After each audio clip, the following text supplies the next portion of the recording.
ગૃહમની journey ક્યાંથી start થઈ અને પહેલો પ્રોજેક્ટ 2013માં સ્ટાર્ટ કર્યો. ગૃહમ ડેવલપર્સમાં શું અર્થ છે? ડેવલપર્સ એટલે એક સંસ્કૃત વર્ડ થઈ ગયો ગૃહમ. ગૃહમનું કંઈક તો નવું આવી રહ્યું છે. શું આવી રહ્યું છે જણાવો. ક્લબ હાઉસ છે, મંદિર, એવી ઘણી બધી એમ્યુનિટીઝ આપતી છે.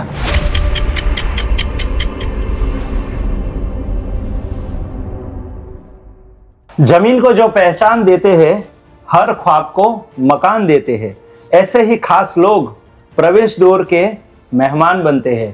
તો દોસ્તો, ભગતની વાતો અને એના ઉપર એક જ વસ્તુ હોય છે કે વિચાર જરૂર કરજો. તો પોડકાસ્ટ એપિસોડ નંબર 2 અને ગૃહમ ડેવલપર્સ જે પૂરેપૂરો પરિવાર આજે આપણી વચ્ચે પધાર્યો છે. તો હરેશભાઈ, તમારું most welcome. Thank you. Yes. અને સેકન્ડ છે આપણા હસ્તી, તમારું ખૂબ ખૂબ ખૂબ ખૂબ અહીં અમારું હાર્દિક સ્વાગત છે.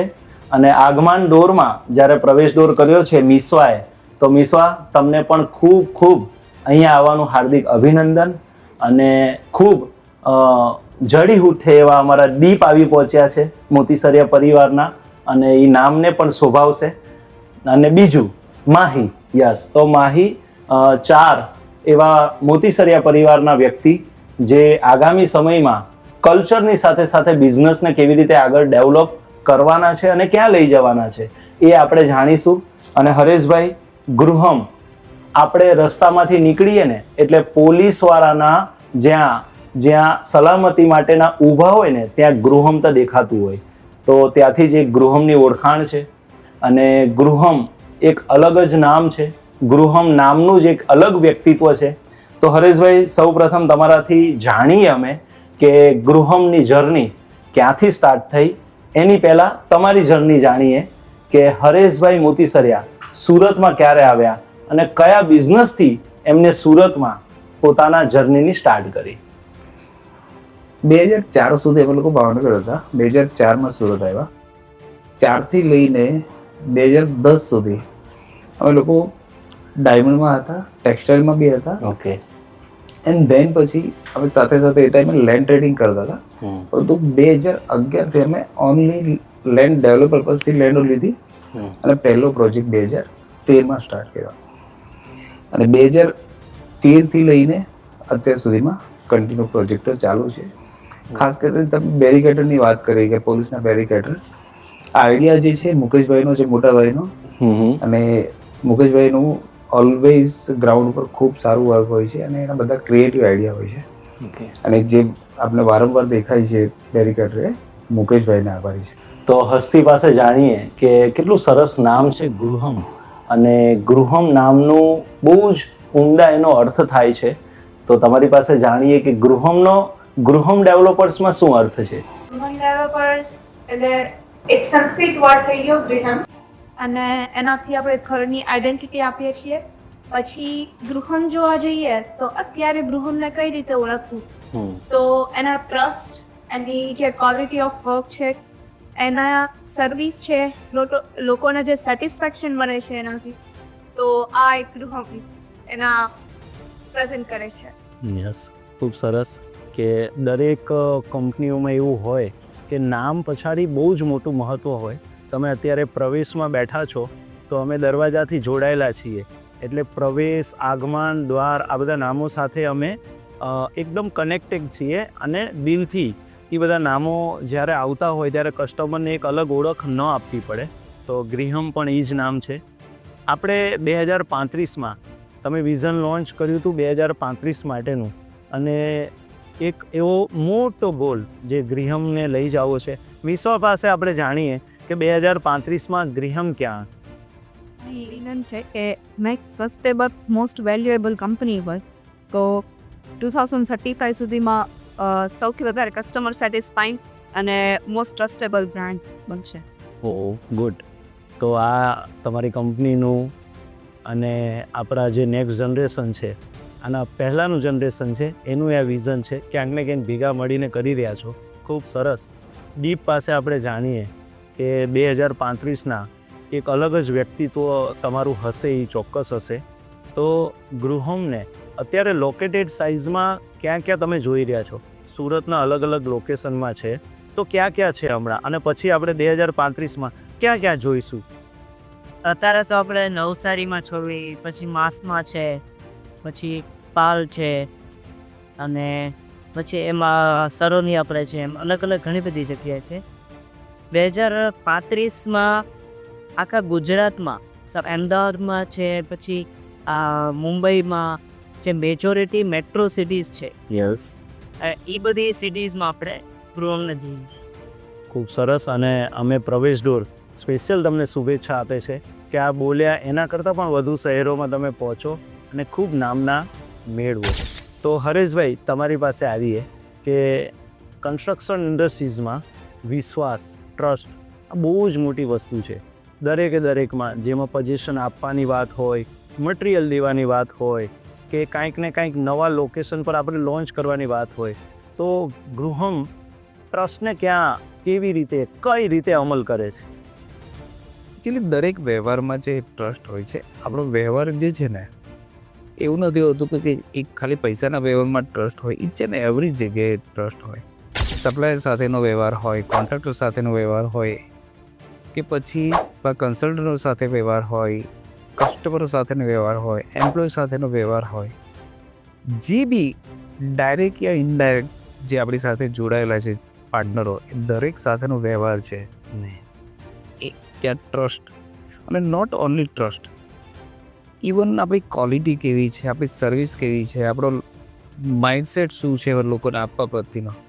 કારણ કે ટ્રસ્ટથી બિયોન્ડ જે છે, દરેક ટ્રસ્ટ કે આપણે લોકોને કીધું એટલું આપીએ, કે કમિટમેન્ટ રાખવું, પણ આના કરતાં સતત જે વેલ્યુ આપણે લઈએ છીએ રાઈટ લોકો પાસેથી, એના કરતાં કંઈક વધુ ઓલવેઝ આપવાની જો ભાવના હોય, અને તો જ આપણો ગ્રોથ થતો હોય છે, અથવા તો જ આપણે સેલ્ફ સેટિસ્ફેક્શન. ઘણી વખત એવું બી થાય કે તમે કોઈ પ્રોડક્ટની અંદર લોસ બી થાય, અથવા તમને એ પ્રોડક્ટ કે પર્ટિક્યુલર પ્રોજેક્ટમાં સંઘર્ષ બી કરવું પડે, પણ તેમ છતાં તમે જો વધુ સારું ક્વોલિટી, અથવા તો એક કહેવાય કે ઘસારો ખાઈને બી એ પ્રોજેક્ટને, કસ્ટમરને હાઈલી સેટિસ્ફાય કરો છો, તો એના પછીના પ્રોજેક્ટમાં તમને ફાયદો થશે જ થશે. ગૃહમ ઓનલી એક જ ધ્યાન રાખે છે, એન્ટાયર ઇકોસિસ્ટમ સાથેનો આપણો જે વ્યવહાર છે બેસ્ટ હોય, એ દરેક સાથે સારામાં સારો વ્યવહાર થાય, બધા હેપી થાય. એક રીતે કહેવાય ને કે કંપનીનું આઈડેન્ટિટી ઇમ્પ્રૂવ તો થતી હોય છે, અને સમયને આધીન તમને એનું બેનિફિટ હોતું હોય. તો આપણે હસ્તી પાસે આવીએ કે હસ્તી, મેં તો ઘણા બધા ડેવલપર્સ જોયા છે, એમાં એવું હોય કે જે દુકાનો બાંધતા હોય એ દુકાનો જ બાંધતા હોય, જે રેસિડન્સમાં હોય એ જ કરતા હોય. તો તમે વર્ટિકલ એંગલમાં છો, કયા એંગલમાં છો અને શા માટે? જૂના પ્રોજેક્ટ્સ છે એ કમર્શિયલના છે, યસ, આ છે ફૂલી કમર્શિયલ જે બિલ્ડિંગ્સ બાંધે છે એ છે, પછી એના પછી રેસિડેન્શિયલ હતા, ફ્લેટ્સ હતા. હમણાંના જે પ્રોજેક્ટ્સ ચાલે છે એ મોસ્ટલી રેસિડેન્શિયલ પ્રોજેક્ટ્સ છે, અને રેસિડેન્શિયલ પ્લસ કમર્શિયલ પ્રોજેક્ટ્સમાં અમે અત્યારે વધારે ફોકસ કરીએ છીએ. રાઈટ. અને હવે ન્યૂ લાઇન સ્ટાર્ટ કરી છે, તો પ્રોટીનની જે લાઇન છે એમાં પણ સ્ટાર્ટ કરી છે. ઓહો, ગુડ. તો ઘણા બધા વર્ટિકલમાં તમે છો, એમાં રેસિડેન્સ. હવે ગૃહમ ડેવલપર્સ છે, ઘણા બધાને ખ્યાલ છે, કસ્ટમરને ખ્યાલ છે, તમારી યુનિકનેસ એ છે કે ગૃહમ ડેવલપર્સ કોઈ પણ એરિયામાં વિલાસ બાંધતું હોય એટલે એક એવી થીમ છે, જે થીમ યુનિક છે. તો મિશ્વા, તમે કહેશો આવી યુનિક થીમ કઈ છે અને ક્યાંથી આવી, અને એનું સુરતની જે લોકો છે એને એ કેવી પસંદ આવે છે, એ કહેશો? પ્રોજેક્ટ્સ રોમન કી અને એની રીતે બનાવવામાં આવે છે. એ મુકેશ અંકલનું બેસિકલી આઈડિયા છે, અને ખૂબ બધાને કસ્ટમર્સને બી પસંદ આવે છે, અને એ જે છે આમ યુનિક લાગે. આમ ફોરેનના કેવા હોય પ્રોજેક્ટ્સ, એવી રીતે એની લુક એન્ડ ફીલ આવે. એકચ્યુઅલી આ છે ને ક્લાસિક થીમ જે એજલેસ છે, એ ગમે એટલો ટાઈમ થશે તો બી ક્યારેય જૂનું નહીં લાગશે. આપણે યુરોપ જઈએ છીએ તો 300 વર્ષ 250 વર્ષ જૂનું જે કન્સ્ટ્રક્શન છે, કે જે સ્ટોનના આર્કિટેક્ચરી છે, એ આજે બી એટલું જ સારું લાગે છે, આજે બી લોકોને એટલું જ ગમે છે. તો ક્લાસિક થીમ છે ક્યારેય બી જૂની નથી લાગતી, તમને ઓલવેઝ ગમે. અને એટલા માટે જ આ જે આપણે ક્લાસિક થીમ બનાવીએ છીએ કે એ એજલેસ છે, એ તમને આજે બી એવું જ લાગશે ને આજથી 50 વર્ષ પછી બી એટલું જ ગમશે. આ સિમ્પલ આઈડિયા છે મુકેશભાઈનો કે આપણે મેક્સિમમ પ્રોજેક્ટ ક્લાસિક થીમમાં કરશું, અને લગભગ આપણે અત્યારે 100% પ્રોજેક્ટો ક્લાસિક થીમમાં કરીએ છીએ. યસ. તો Hareshbhai, continuous R&D and innovation કોઈ બી બિઝનેસનો એક પાર્ટ હોય અને તમે આ સતત કરતા રહો છો, તો આ રોમનવાળો ખ્યાલ એક સાહસિકવાળો કહેવાય. આ સાહસિકપણું, આ R&D તમે ક્યાંથી અને કેવી રીતે અને આ વિચારો ક્યારે ઉપજ્યા? હું મુકેશભાઈ, અમે 2 વખત ગયેલા યુરોપ, હા. અને ત્યારે બહુ બધું આર્કિટેક્ચર ત્યાં જોયું. એમાં એક તો જોયું કે ક્લાસિક થીમ છે, બીજું ત્યાં ખૂબ ગ્રીનરી હતી, ત્રીજું ત્યાં ક્લિનિંગ બહુ હતું, એકદમ ક્લીનનેસ. તમે કશે બી જાઓ તો તમને કશે બી કચરો નહીં દેખાય. તો 3 વસ્તુ નોટિસ કરી. એક ક્લાસિક થીમનું એલિવેશન, બીજું ગ્રીનરી અને ત્રીજું ક્લીનનેસ. ચોથું અહીંયા આવીને અમે એડ કર્યું કે ભાઈ એમ્યુનિટીઝ આપો, અને એવી દરેક એજ ગ્રુપ માટે, બચ્ચાઓથી લઈને સિનિયર સિટીઝન માટે. આ 4નું કોમ્બિનેશન આપણા દરેક પ્રોજેક્ટમાં દેખાશે. રાઈટ. અને એટલા માટે દરેક લોકોને આ ગમે છે, દરેક એજ ગ્રુપને બી ગમે છે, અને દરેક ટાઈપના લોકોને બી આ ગમે છે. આપણે અમુક કન્ટ્રીમાં જઈએ છીએ તો તમે 50,000માં ફરીને પાછા આવી જાઓ છો. તમે યુરોપ જાઓ છો તો 3-4 લાખ રૂપિયા જાય, તેમ છતાં બી આપણે યુરોપ વધારે જવા માંગીએ છીએ. કંઈ ને કંઈ આ 3 જે છે એ આપણને વધારે એટ્રેક્ટ કરે છે. એટલે સિમ્પ્લિસિટી ઉપર ઘણું બધું લોકોને પસંદ પડતું હોય. અને અમે તો જોયા છે, ગૃહમના માસમામાં પ્રોજેક્ટ હોય તો એક અનોખા આવે છે, આજુબાજુમાં જેટલી બી સાઈડો હોય એમાં અનોખું પડતું હોય છે. એક યુનિકનેસ ગૃહમનું હંમેશા બધાથી અલગ પાડે છે. એ આપણે દીપ પાસે જાણીએ કે દીપ, ગૃહમ જે ઘણા બધા વિલાસ, ફાર્મ હાઉસ, પછી જે આ રોમન થીમ ઉપર તમે જે મકાનો બાંધી રહ્યા છો, ત્યાં એક યુનિકનેસ તો બધા જ કરતાં અલગ પાડે છે. એ કઈ છે? સપોઝ આપણો વિલા છે જ સારીમાં છે, ગૃહમ હેરિટેજ છે, તો ત્યાં આપણે બધા જ કોઈ પણ તમે યુનિટ લો તો પ્રાઇવેટ સ્વિમિંગ પુલ તમને મળશે ને બસ. પછી એની સાથે જ એક હજી છે આપણો પ્રોજેક્ટ રૂમ હાર્ડનની, ત્યાં મારા ખ્યાલથી અત્યારે 1.5 લાખથી વધારે ઝાડવા છે આ કેમ્પસમાં. તમે કદાચ ગાર્ડનમાં જાઓ ને તો ડિફરન્ટ 3-4 ગાર્ડન છે, તમે જાઓ તો તમને ગાદી લાગે, કેમ કે એટલા ઝાડવા, ગ્રીનરી થઈને, એટલું ગ્રીનરીને લીધે, મેઇનલી ગ્રીનરી અને એલિવેશનથી તમે સોસાયટીને જોઈ શકો છો. અગર એલિવેશન સારું નથી તો સોસાયટીમાં સારી ન દેખાય, અને ગ્રીનરી નથી તોય સોસાયટી પ્લેન એકદમ કોરી સોસાયટી રહી. મેઇનલી આ 2 વસ્તુ બહુ મેટર કરે છે સોસાયટી. માહી, અમે તમારી પાસે આવીએ કે અમને તો ખૂબ સરસ કીધું ગ્રીનરીનું આ તે, હજી પણ એક એવું યુનિકનેસ છે અમને તો દેખાય છે ગૃહમનું. એ યુનિકનેસ તમારી પાસેથી આઈડેન્ટિફાઈ કરીએ, એ ક્લબ હાઉસ. તો ક્લબ હાઉસ બધાથી અલગ પાડે છે ગૃહમને, તો એના ઉપર કેવા વિચાર વિમર્શ અને ચર્ચાઓ થાય આપણી ત્યાં, એ જણાવો. હું બધા એજ ગ્રુપની એક્ટિવિટીઝ, ચિલ્ડ્રન મ્યુઝિક, મોટી એજ મ્યુઝિક, આમ ટીનેજની હોય તો એ લોકો માટે ટેબલ ટેનિસ ને એવી બધી અલગ અલગ એક્ટિવિટી. અને મેં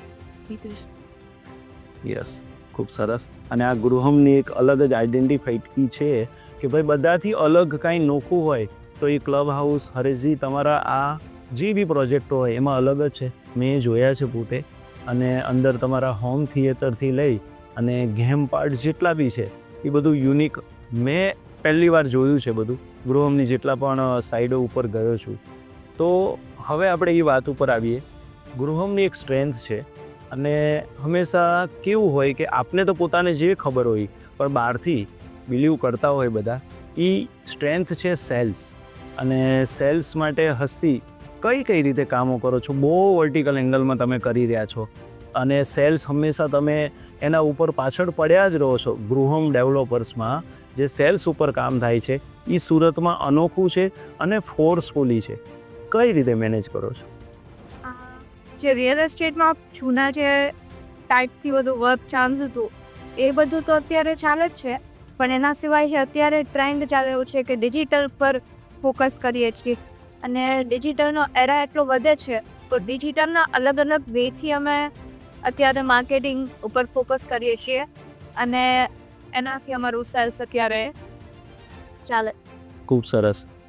તો આપણે મિસવા પાસે આવીએ કે કોમર્શિયલ પ્રોજેક્ટ્સ, એમાં ખૂબ સરસ ઇકોનોમી રેન્જમાં નાના જે માણસો હોય આ દુનિયામાં, કોઈક નાની દુકાનદારવાળા હોય જેનું ઓછું બજેટ હોય એના માટે તમારા જે આ પ્રોજેક્ટ્સ છે કોસાડમાં કોમર્શિયલ, તો એ યુનિકનેસ ઇકોનોમી કઈ રીતે થઈ?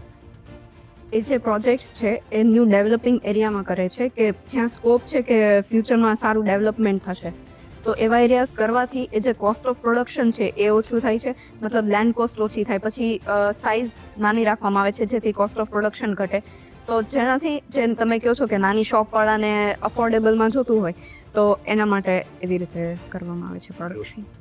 એટલે હું એટલે કહું છું કે અમારા એક મિત્ર છે પામવડાવાળા, અંદર ફેમસ વડાપાવ, એ એમ કહેતા હતા કોસાડમાં તમારી ત્યાં દુકાને લીધી છે એને, અને એ કે ભાઈ અમારા જેવા નાના નાના વ્યક્તિઓ હોય એની થોડી બચત થતી હોય, પણ ગૃહમની લીધે આ શક્ય બન્યું છે કે ક્યાંક ને ક્યાંક ઇકોનોમી સેગમેન્ટથી અમને વ્યાજબી ભાવે મિલકત મળી શકી.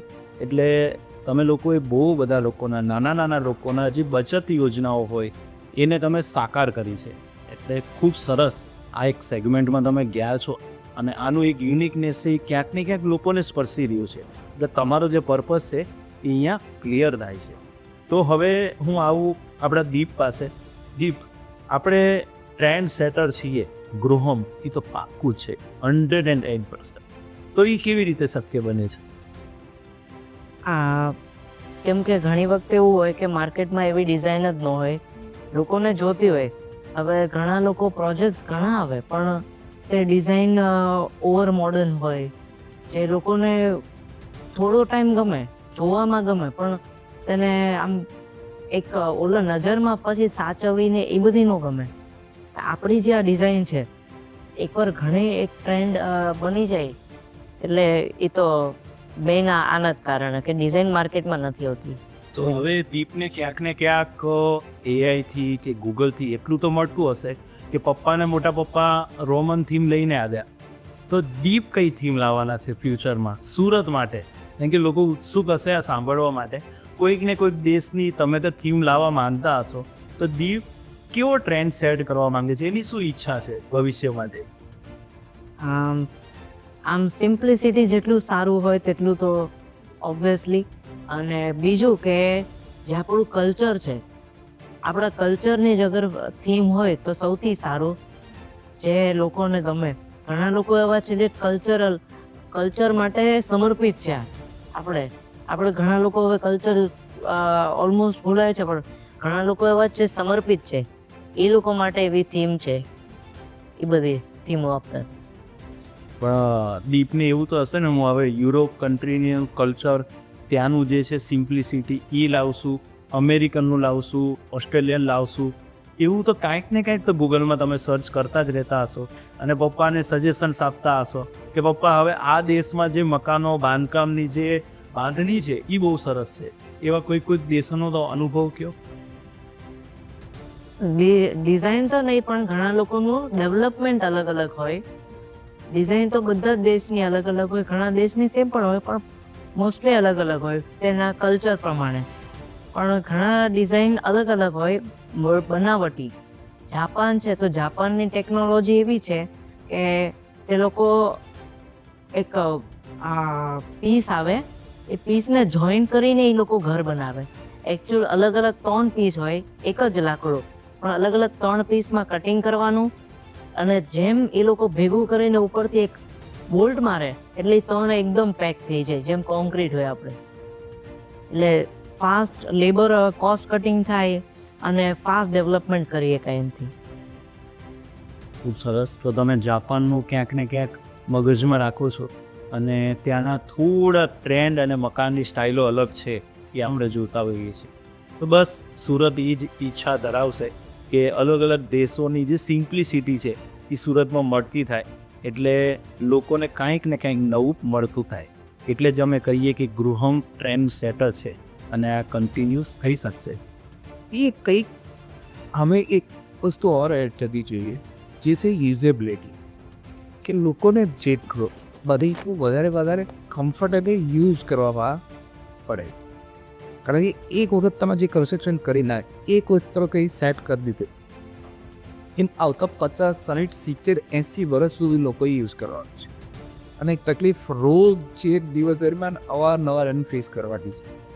એ નાનામાં નાની વાતની કેમ નહીં હોય, એ કિચનનું પ્લેટફોર્મ થોડું અપ કે ડાઉન કેમ નહીં હોય, એ દરવાજો થોડો રોંગ જગ્યાએ કેમ નહીં હોય, એ વિન્ડો જે છે એ પોઝિશન કે વોટએવર કંઈ બી, એ તમારું સ્વિચ બોર્ડ બી, કારણ કે એક વખત તમે ફિટ કરી દીધું પછી એ ચેન્જ થવાનું નથી. એ લોકો કોઈ જાતે પછી કંઈ કરવાના નથી, અથવા કરવું ઘણું બધું મુશ્કેલ હોય છે, કારણ કે એ પાઇપિંગ નથી.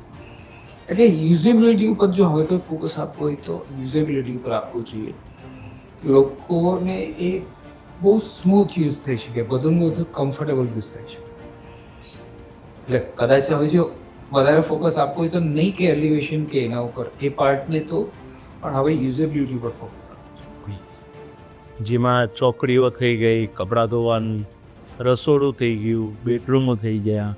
અને એટલા માટે જ આપણે ઈચ એન્ડ એવરી વિઝિટર જે આપણે ત્યાં અત્યારે આવી રહ્યા છો દરેકને અમે પૂછીએ છીએ કે તમે આ પ્રોડક્ટની અંદર શું સુધારો કરવા માગો છો.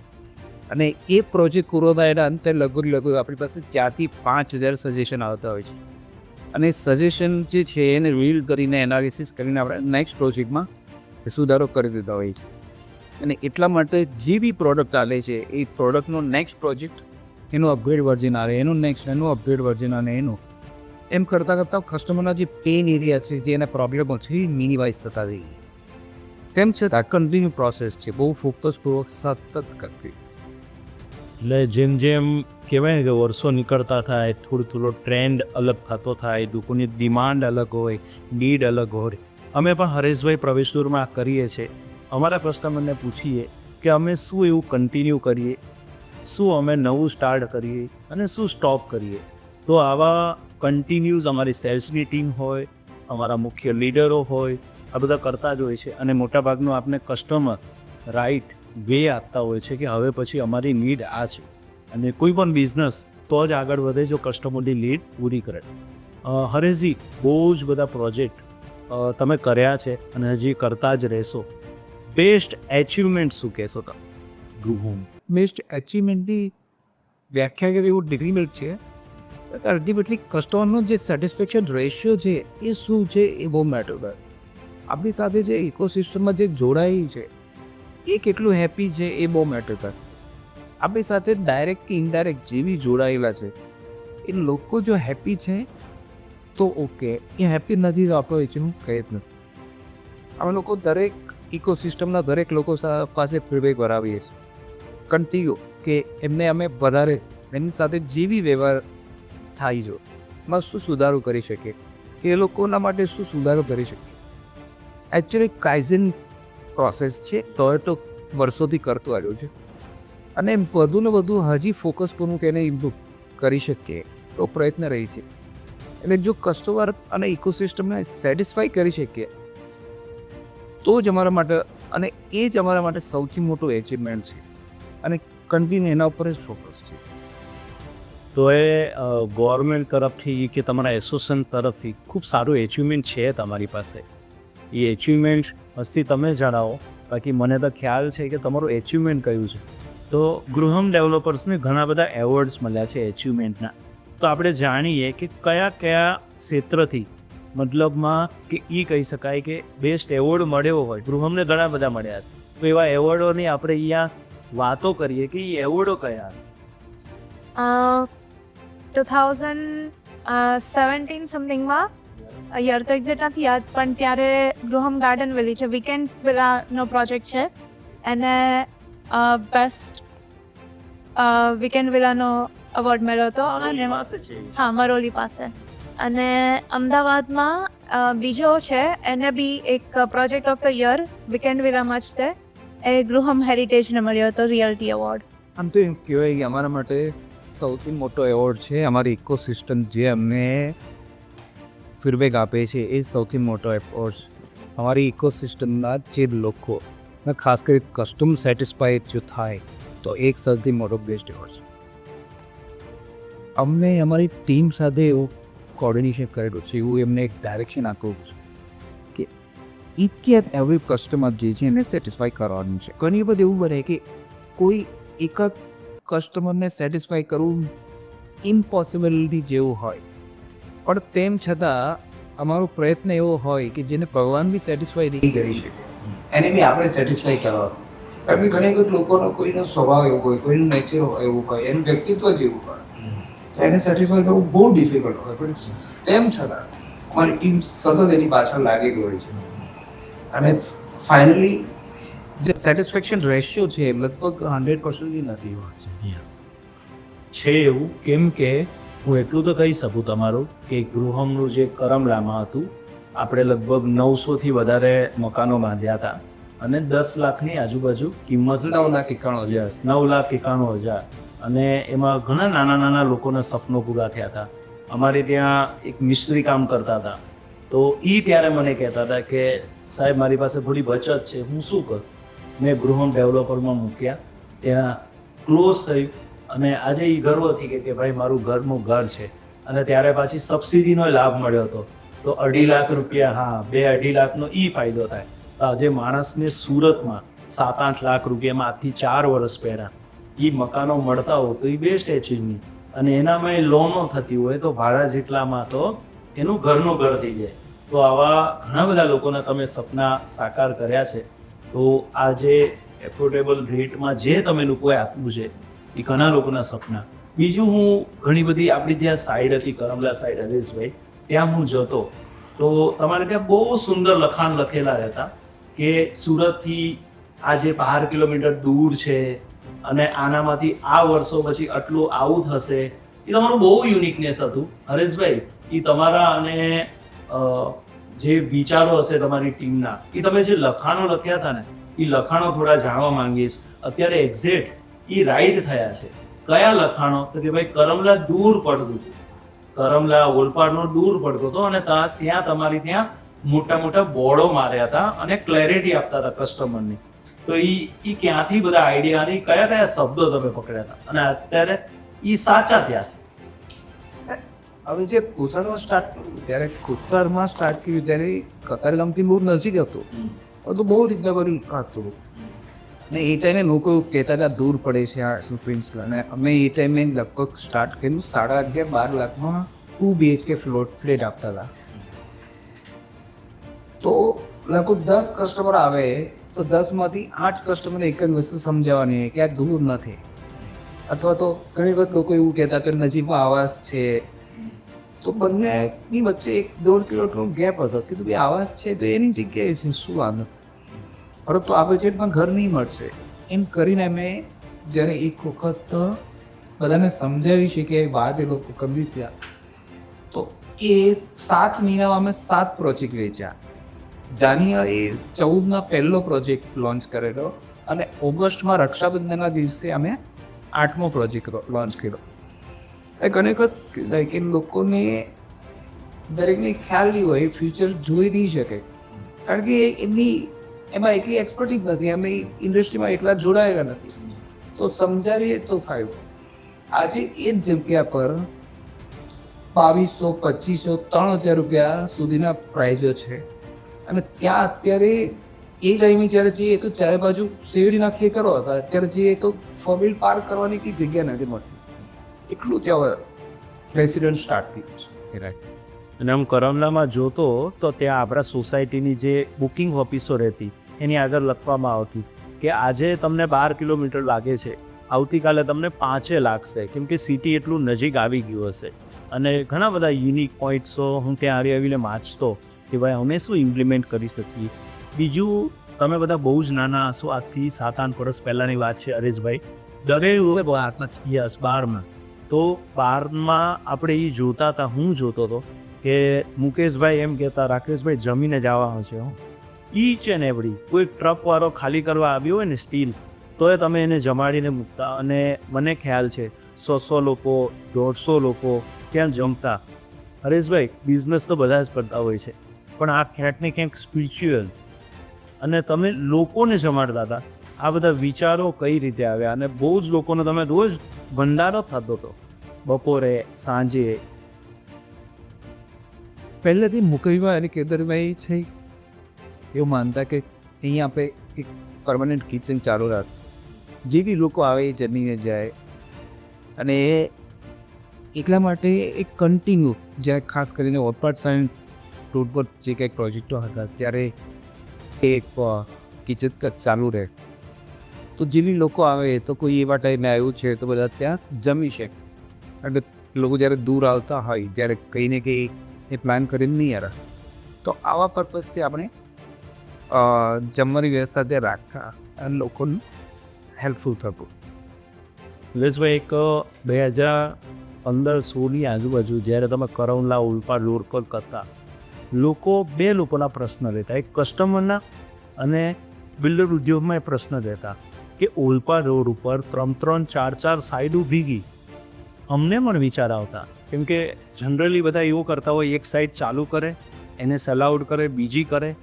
કસ્ટમર, હું જ્યારે ત્યાં આવતો ને ત્યારે કસ્ટમર કહેતા કે આ રોડ ઉપર બધું ગૃહમનું જ છે, અહીંયા આવીએ તો એ ગૃહમનું, બીજું એ ગૃહમનું.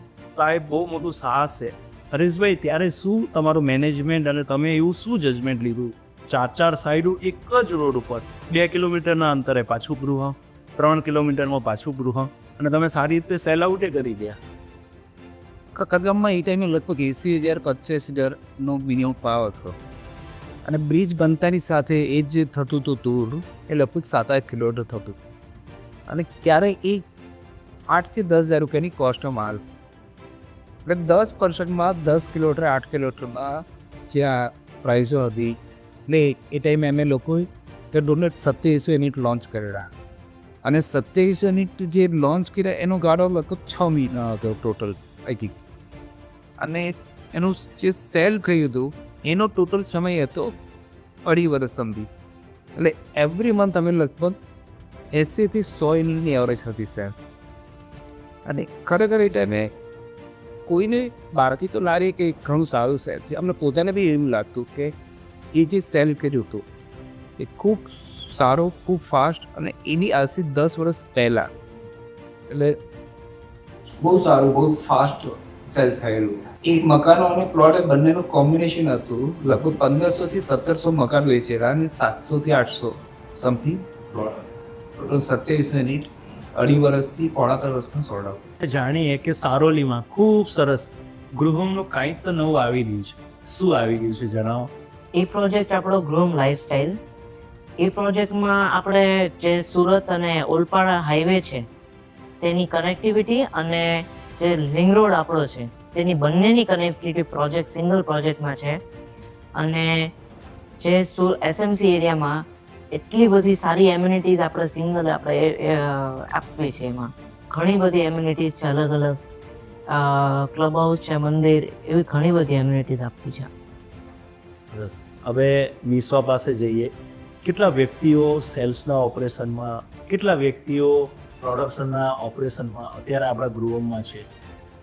સેલ્સના ઓપરેશનમાં ડિજિટલ ટીમ હોય, માર્કેટિંગ ટીમ હોય, એવી રીતે છે. મેઇન જે હોય તે સાઇટ વિઝિટ્સ અટેન્ડ કરાવતા હોય, એવી રીતે અલગ અલગ સાઇટ ઉપર ટીમ છે. હસ્તી, ઘણા બધા સુરતથી દૂર જતા હોય, આપણે સાઈડો દૂર છે, પણ તમારે ત્યાંથી એક અલગ સગવડ ગર્લ્સ માટે આપવામાં આવે છે કે સવારે જોઈએ ને ત્યાં ગૃહમના બેનર લાગ્યા હોય એવી ગાડીઓ. તો ગર્લ્સ જે કતારગામ એરિયામાં હોય એને તમે કરમલા, એના પછી ડિંડોલી, તો આ ઓપરેશન્સ 10 વર્ષ પહેલાં એ ચાલતું હતું, હજી એ જ કન્ટિન્યુ છે. અત્યારે પહેલાં જે રીતે ચાલતું હતું એના કરતાં ઓછું ચાલે છે, પણ મોસ્ટલી એવું હોય છે કે જે નજીકના એરિયામાં હોય એ ટાઈપની બધું સેટ કરેલું હોય છે. એટલે નથી, પહેલા હતા પ્રોજેક્ટો બધા દૂર હતા, હવે પેરીફેરીના પ્રોજેક્ટો નથી, હવે બધા વિધિન સિટીના પ્રોજેક્ટ છે. અને હવે સિટીના પ્રોજેક્ટ છે એટલા માટે એટલી જરૂર પડતી નથી. પહેલા જ્યારે જરૂર પડતી પહેલાં તો બસ મૂકતા, પણ કારણ હતું કે પેરીફેરીના જ પ્રોજેક્ટ છે, તમે દૂર હતા એટલે આખી બસ જતી. પણ હવે જેમ જેમ નજીક આવી ગયા હતા, કે સરોલી તો સિટીમાં છે, પાલ તો સિટીમાં છે, દેલાડા તો સિટીમાં છે, તો ત્યાં પેરીફેરીમાંથી જ હોય એ જરૂર નથી પડતી. હવે ઘણા બધા માણસો હશે તો HR ઉપર બહુ જ મોટું કામ કરવું પડે, અને તમે બંને દીકરીઓ ક્યાંક ને ક્યાંક આમાં ધ્યાન આપતા હશો, ડીપે ધ્યાન આપતો હશે. કેવી રીતે મેનેજમેન્ટ કરો છો? લોકોની પ્રોડક્ટિવિટીને વધારવી, લોકોને ટકાવી રાખવા, ઉત્સાહ રાખવો, આ બધું કોણ મેનેજ કરે છે અને કેવી રીતે કરો છો? આમ મેનેજમેન્ટ તો મોસ્ટલી પપ્પા કરે HRનું, પણ હાયરિંગથી લઈને જે ટ્રેનિંગ થાય, આપણે જ્યારે હાયરિંગ કન્ફર્મ થાય ત્યારે 3 દિવસનું આપણે ટ્રેનિંગ આપીએ છીએ. જેમાં આપણી સિસ્ટમ બધી, આપણા રૂલ્સ એન્ડ રેગ્યુલેશન, પોલિસીઝ એવું બધું સમજાવવામાં આવે.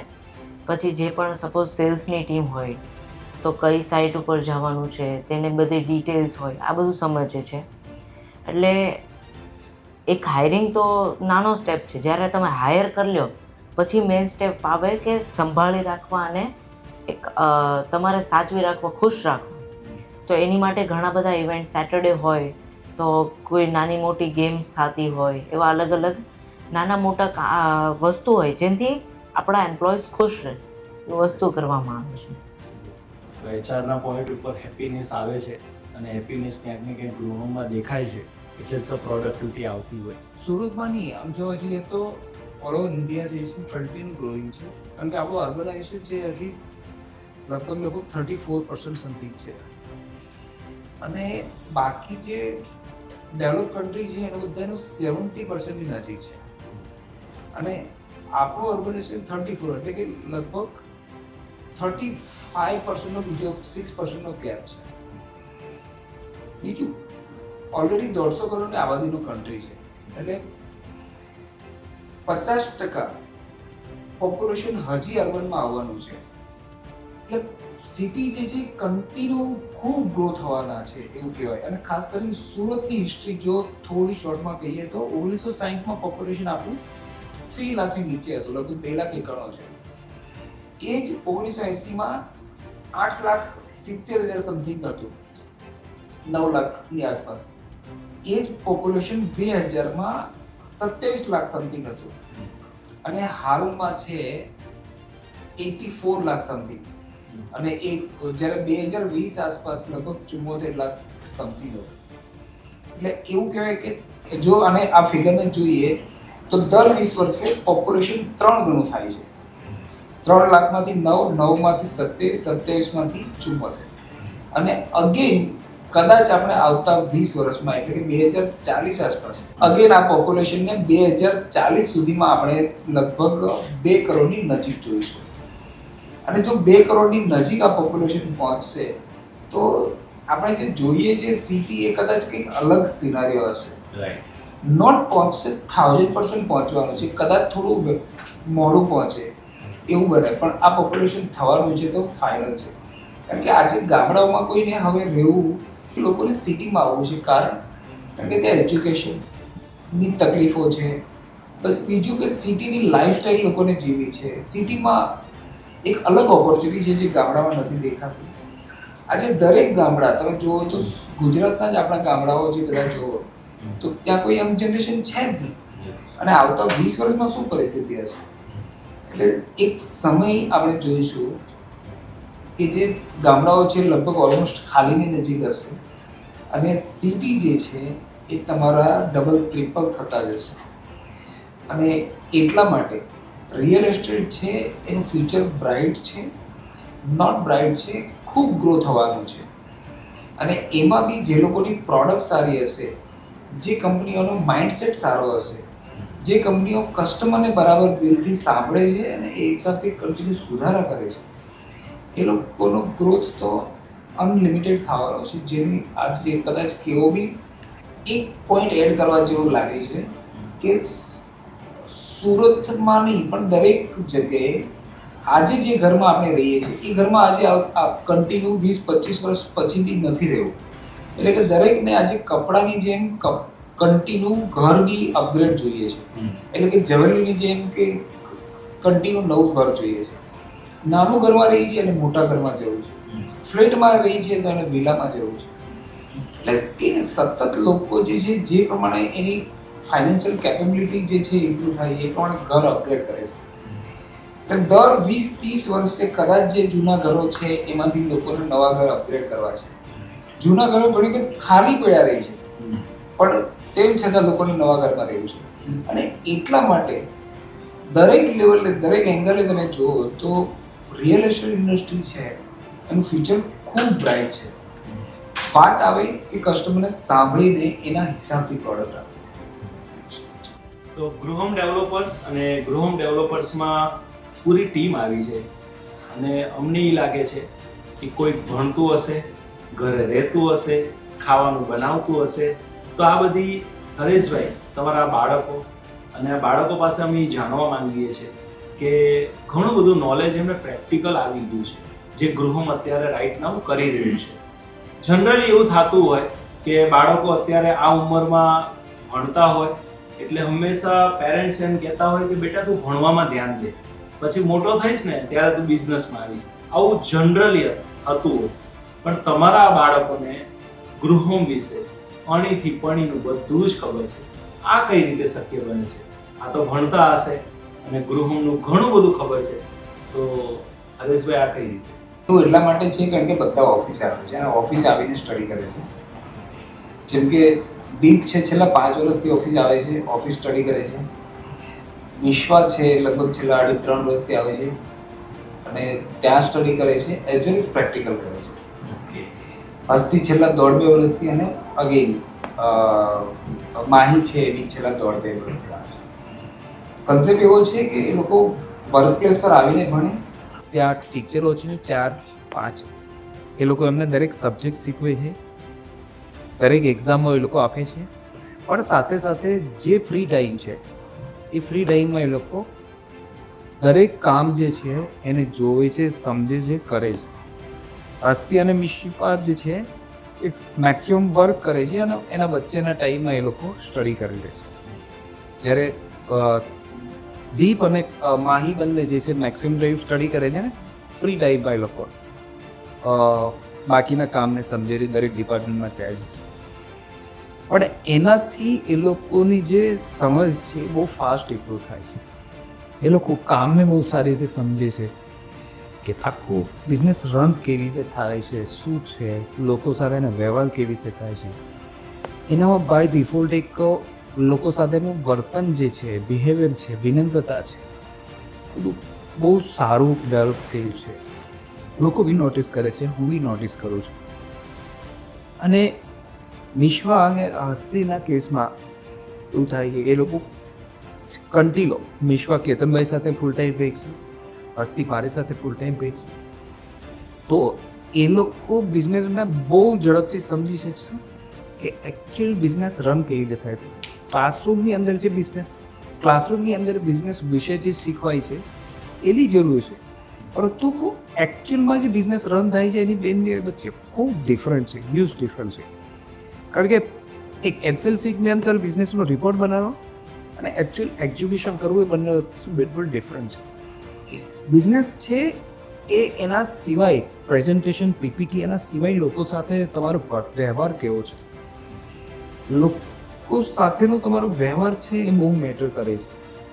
કારણ કે તમે કદાચ સ્કિલમાં સારા હોઈ શકો, તમારી અંદર સારું ટેલેન્ટ હોઈ શકે, પરંતુ જો લોકો સાથે નો વ્યવહાર કુશળતા નહીં હોય, લોકો પાસે કામ લેવાની કુશળતા નહીં હોય, ક્યાં જતું કરવું, ક્યાં જે છે એ તમારે કામમાં સ્ટ્રિક્ટ થવું, લોકો સાથેની વિનમ્રતા, કદાચ એવું થાય કે ખાલી સ્ટ્રિક્ટ થવાથી બી કામ નહીં ચાલશે. તો આ તો થોડા પોઈન્ટની વાત થઈ, પરંતુ એ જે છે આપણે નોટ એક દિવસમાં, એક મહિનામાં, ઘણા ડિસિઝન એવા છે વર્ષમાં એક જ વખત લઈએ છીએ. એક પ્રોજેક્ટની સાયકલ 5 વર્ષની હોય તો ઘણા બધા ડિસિઝન એવા છે કે 4-5 વર્ષે બહુ લિમિટેડ ટાઈમ માટે આવે. આ બધું જો એ લોકો જોશે, સમજશે, તો એ જે સ્કિલ છે, એની જે સમજ છે બિઝનેસ પ્રત્યેની એક અલગ થશે. એટલે એ લોકોની જે બિઝનેસની જે સમજ છે એ વર્કપ્લેસ પર આવે છે, જોવે છે, સાથે રહે છે, એના લીધે છે. અને મારું એવું મંતવ્ય છે કે કોઈ બી વ્યક્તિ જો વિલિંગલી ડેડિકેટેડ 5-7 વર્ષ આવી રીતે જોવે તો એ બહુ સારી રીતે પોતાનો બિઝનેસ કરી શકે. મારા ખ્યાલથી અત્યારે ઘણા બધા છોકરાઓમાં, ઘણા બધા આપણે એવું પ્રોબ્લેમ જોઈએ છે, એ લોકો બહુ સારી યુનિવર્સિટીમાં સ્ટડી કરીને આવી જાય છે, ખાસ કરીને બહારના કન્ટ્રીઓમાં. સારી યુનિવર્સિટી હોય, સારા કન્ટ્રી, પણ પ્રેક્ટિકલ નોલેજ નથી હોતું, તો એ રિટર્ન આવીને ફાધરના બિઝનેસમાં કે પોતાના બિઝનેસમાં એવો થવામાં એમને બહુ તકલીફ આવે. લોકો કહી નથી શકતા કે અમે જે ત્યાં જે સ્ટડી કર્યું છે ને અહીંયા જે બિઝનેસની અંદર અમારું જે સમજ છે એમાં ખૂબ ગેપ છે. કારણ કે પ્રેક્ટિકલ જે છે સમજ, જે અમે વાત કરી ને કે વ્યવહાર કુશળતા, લોકો સાથે કામ લેવાની કુશળતા અને બિઝનેસની નજીક સમજીને એને ઓપરેશનમાં ઇન્વોલ્વ થવાનું બહુ બંને ડિફરન્ટ છે. અને કે જેવી દીકરા દીકરીઓને પોસિબલ છે કે અમે વર્કપ્લેસ પર નાનેથી જઈ શકીએ, તો એમને આ એડવાન્ટેજ મળશે જ મળશે. હમણાં જ આપણે રિસન્ટલી IPL ચાલી હતી, વૈભવ સૂર્યવંશી, યસ, એના ફાધરે એના દીકરા માટે એક ખેતર વેચીને બીજા ખેતરમાં સ્ટેડિયમ બનાવ્યું. એના ફાધરે એના માટે 10 એવા છોકરાઓને રોજે ઇન્વાઇટ કર્યા કે જે લોકો 10-10 ઓવર ફેંકે, એટલે કે રોજે 100 ઓવરને રમી શકે. એની મમ્મી એના માટે ટિફિન, એ બધા દીકરાઓ માટે, બધા છોકરાઓ માટે ટિફિન લઈને આવે. અને એ જે છેલ્લા 7 વર્ષથી એને જે 7 વર્ષથી લઈને 14 વર્ષની ઉંમર સુધી, એટલે કે 7 વર્ષ જે એને રોજે આ પ્રેક્ટિસ કરવા મળી, એનું એ રિઝલ્ટ છે. લોકોને એવું લાગે કે વૈભવ સૂર્યવંશી આટલું સારું રમી શક્યું, નેચરલ ટેલેન્ટ છે. નેચરલ ટેલેન્ટ જે છે ને એ બાય પ્રેક્ટિસથી આવે. થોડું એડવાન્ટેજ મળતું હોય પણ પ્રેક્ટિસ વગર કંઈ પોસિબલ નથી. અને આપણે જોઈએ છીએ કે લોકોને છે ને એન્ડ રિઝલ્ટ દેખાય છે, અને એન્ડ રિઝલ્ટમાં બધા એવું છે મારે બી આવું થઈ જવું છે, પણ એકચ્યુઅલી એ લોકો જે ટાઈમ ઇન્વેસ્ટ અગાઉ કરવાનો છે એ કરતા નથી. આવા તો હજારો એક્ઝામ્પલ છે, નોટ ઓનલી વૈભવ સૂર્યવંશી. અને આપણે બી એઝ એ પેરેન્ટ્સ અને બાળકો એ બધાએ આ જ કરવાની જરૂર છે કે ડે ફર્સ્ટથી આપણે તૈયારી કરીએ આપણા કેરિયરની. એ 5 વર્ષની, 7 વર્ષની, 10 વર્ષની, વોટ એવર ઉંમર હોય. વૈભવ સૂર્યવંશી જો 7 વર્ષથી પ્રેક્ટિસ કરી શકતું હોય તો એની એને બી સ્ટડી તો કરવાનું જ છે ને, સ્ટડી મેનેજ કરતું હશે ને. સચિન તેંડુલકર જો એ ઉંમરથી કરતું હતું ત્યારે તો એ સચિન તેંડુલકર એ લેવલ પર પહોંચે. એવા તો ઘણા બધા લોકો છે. આપણે નરેન્દ્ર મોદી વિશે સાંભળ્યું છે. અહીંયા કોઈ એક આપણા લીડર છે કે કોઈ પક્ષના લીધે નથી, પણ એ એક નેચરલ લીડર હતા. એવી એકદમ નાની ઉંમરથી એ RSSમાં જોડાયા અને એ દેશ માટે અલગ અલગ એરિયામાં ફર્યા, સમજ્યા. ત્યારે એને ખબર પડી કે લોકોના પેઇન એરિયા શું છે ને આટલું સારું અત્યારે એ લીડરશીપ અથવા દેશને લીડ કરી રહ્યા છે. તો તમે જો કોઈ બી એરિયામાં જાઓ કે સ્ટડીનો એક રોલ છે, પણ એની સાથે સાથે પ્રેક્ટિકલનો ખૂબ મોટો રોલ છે.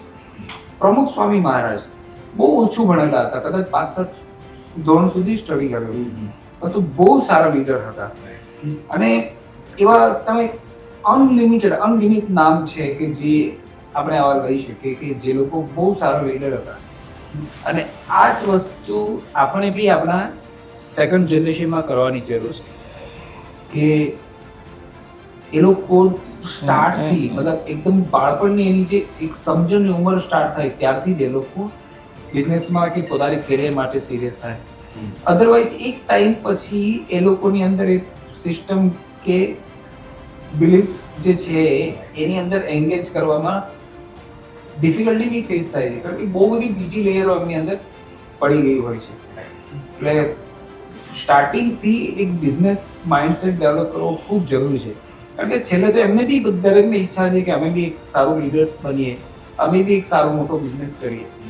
પણ જો રાઈટ ટાઈમે એને કોઈ ડાયરેક્શન મળી જાય તો વધુ ફાયદો થઈ શકે. હસ્તી પાસે આવીએ કે તમારું શિક્ષણ અને પ્રેક્ટિકલ ખૂબ સરસ રીતે તમે જોડી રહ્યા છો. તમારું શિક્ષણ કેટલું છે અને કેટલો ટાઈમ તમે હોસ્ટેલમાં રોકાણા? હું 7 વર્ષ હોસ્ટેલમાં રહી અને મારું 12th કમ્પ્લીટ કરીને હું સુરત આવી અને ત્યારથી હું ઓફિસ જાઉં છું. મેં કોલેજ ટાઈમથી ઓફિસ જોઈન કરી છે અને હમણાં સેકન્ડ યર સ્ટાર્ટ છે, એટલે મારું બેચલર્સ ચાલે છે. તો તમે જ્યારે ભણવા જતા હોય ઓનલાઈન ચાલે છે કે ભણવા જાય છે? નહીં, એક્સટર્નલ સ્ટડીઝ એટલે ઓનલાઈન. રાઈટ. તો ઈ થિયરીની દુનિયા, આ પ્રેક્ટિકલની દુનિયા, બે અલગ અલગ દુનિયા, અને કેવી રીતે મેનેજ કરો છો? એટલે આમ એ જે થિયરી છે એ સ્ટડીઝ ને બધું છે, બટ ફિલ્ડ ઉપર આવો તો એ ટોટલી ડિફરન્ટ વસ્તુ છે. અને તમે ફિલ્ડ ઉપર હોય તો તમને ત્યાં જાણવા અને સમજવા મળે કે તમે એકચ્યુઅલ બિઝનેસમાં કઈ રીતે બધું વર્ક થાય છે, શું સિસ્ટમ હોય, પ્રોસેસ કઈ રીતે ચાલે છે, કોની સાથે કઈ રીતે વાત કરવી કે કઈ રીતે ડીલ્સ કરવી, આ બધું નોલેજ જ્યારે તમે ઓફિસ આવો તમે બધું જુઓ ત્યારે ખબર પડે છે. એક એક્ઝામ્પલ આપું યસ. કે શું ડિફરન્ટ હોઈ શકે. જ્યારે અસ્થિનું 12th હતું 2 દિવસ મેં ત્યારે આવેલી લગભગ 12 થી 14 બુક એ લઈ ગયેલી જે ટોટલી બિઝનેસ રિલેટેડ કે લીડરશિપ રિલેટેડ બુકો હતી અને એવરી વીક એક બુક ખતમ કરેલી અને કોઈ એક બુક એમાંથી એમના કોઈ હોસ્ટેલના જે મેનેજર હતા કોઈ એ મેડમ જોઈ ગયા તો લઈને જતા રહ્યા કે અત્યારે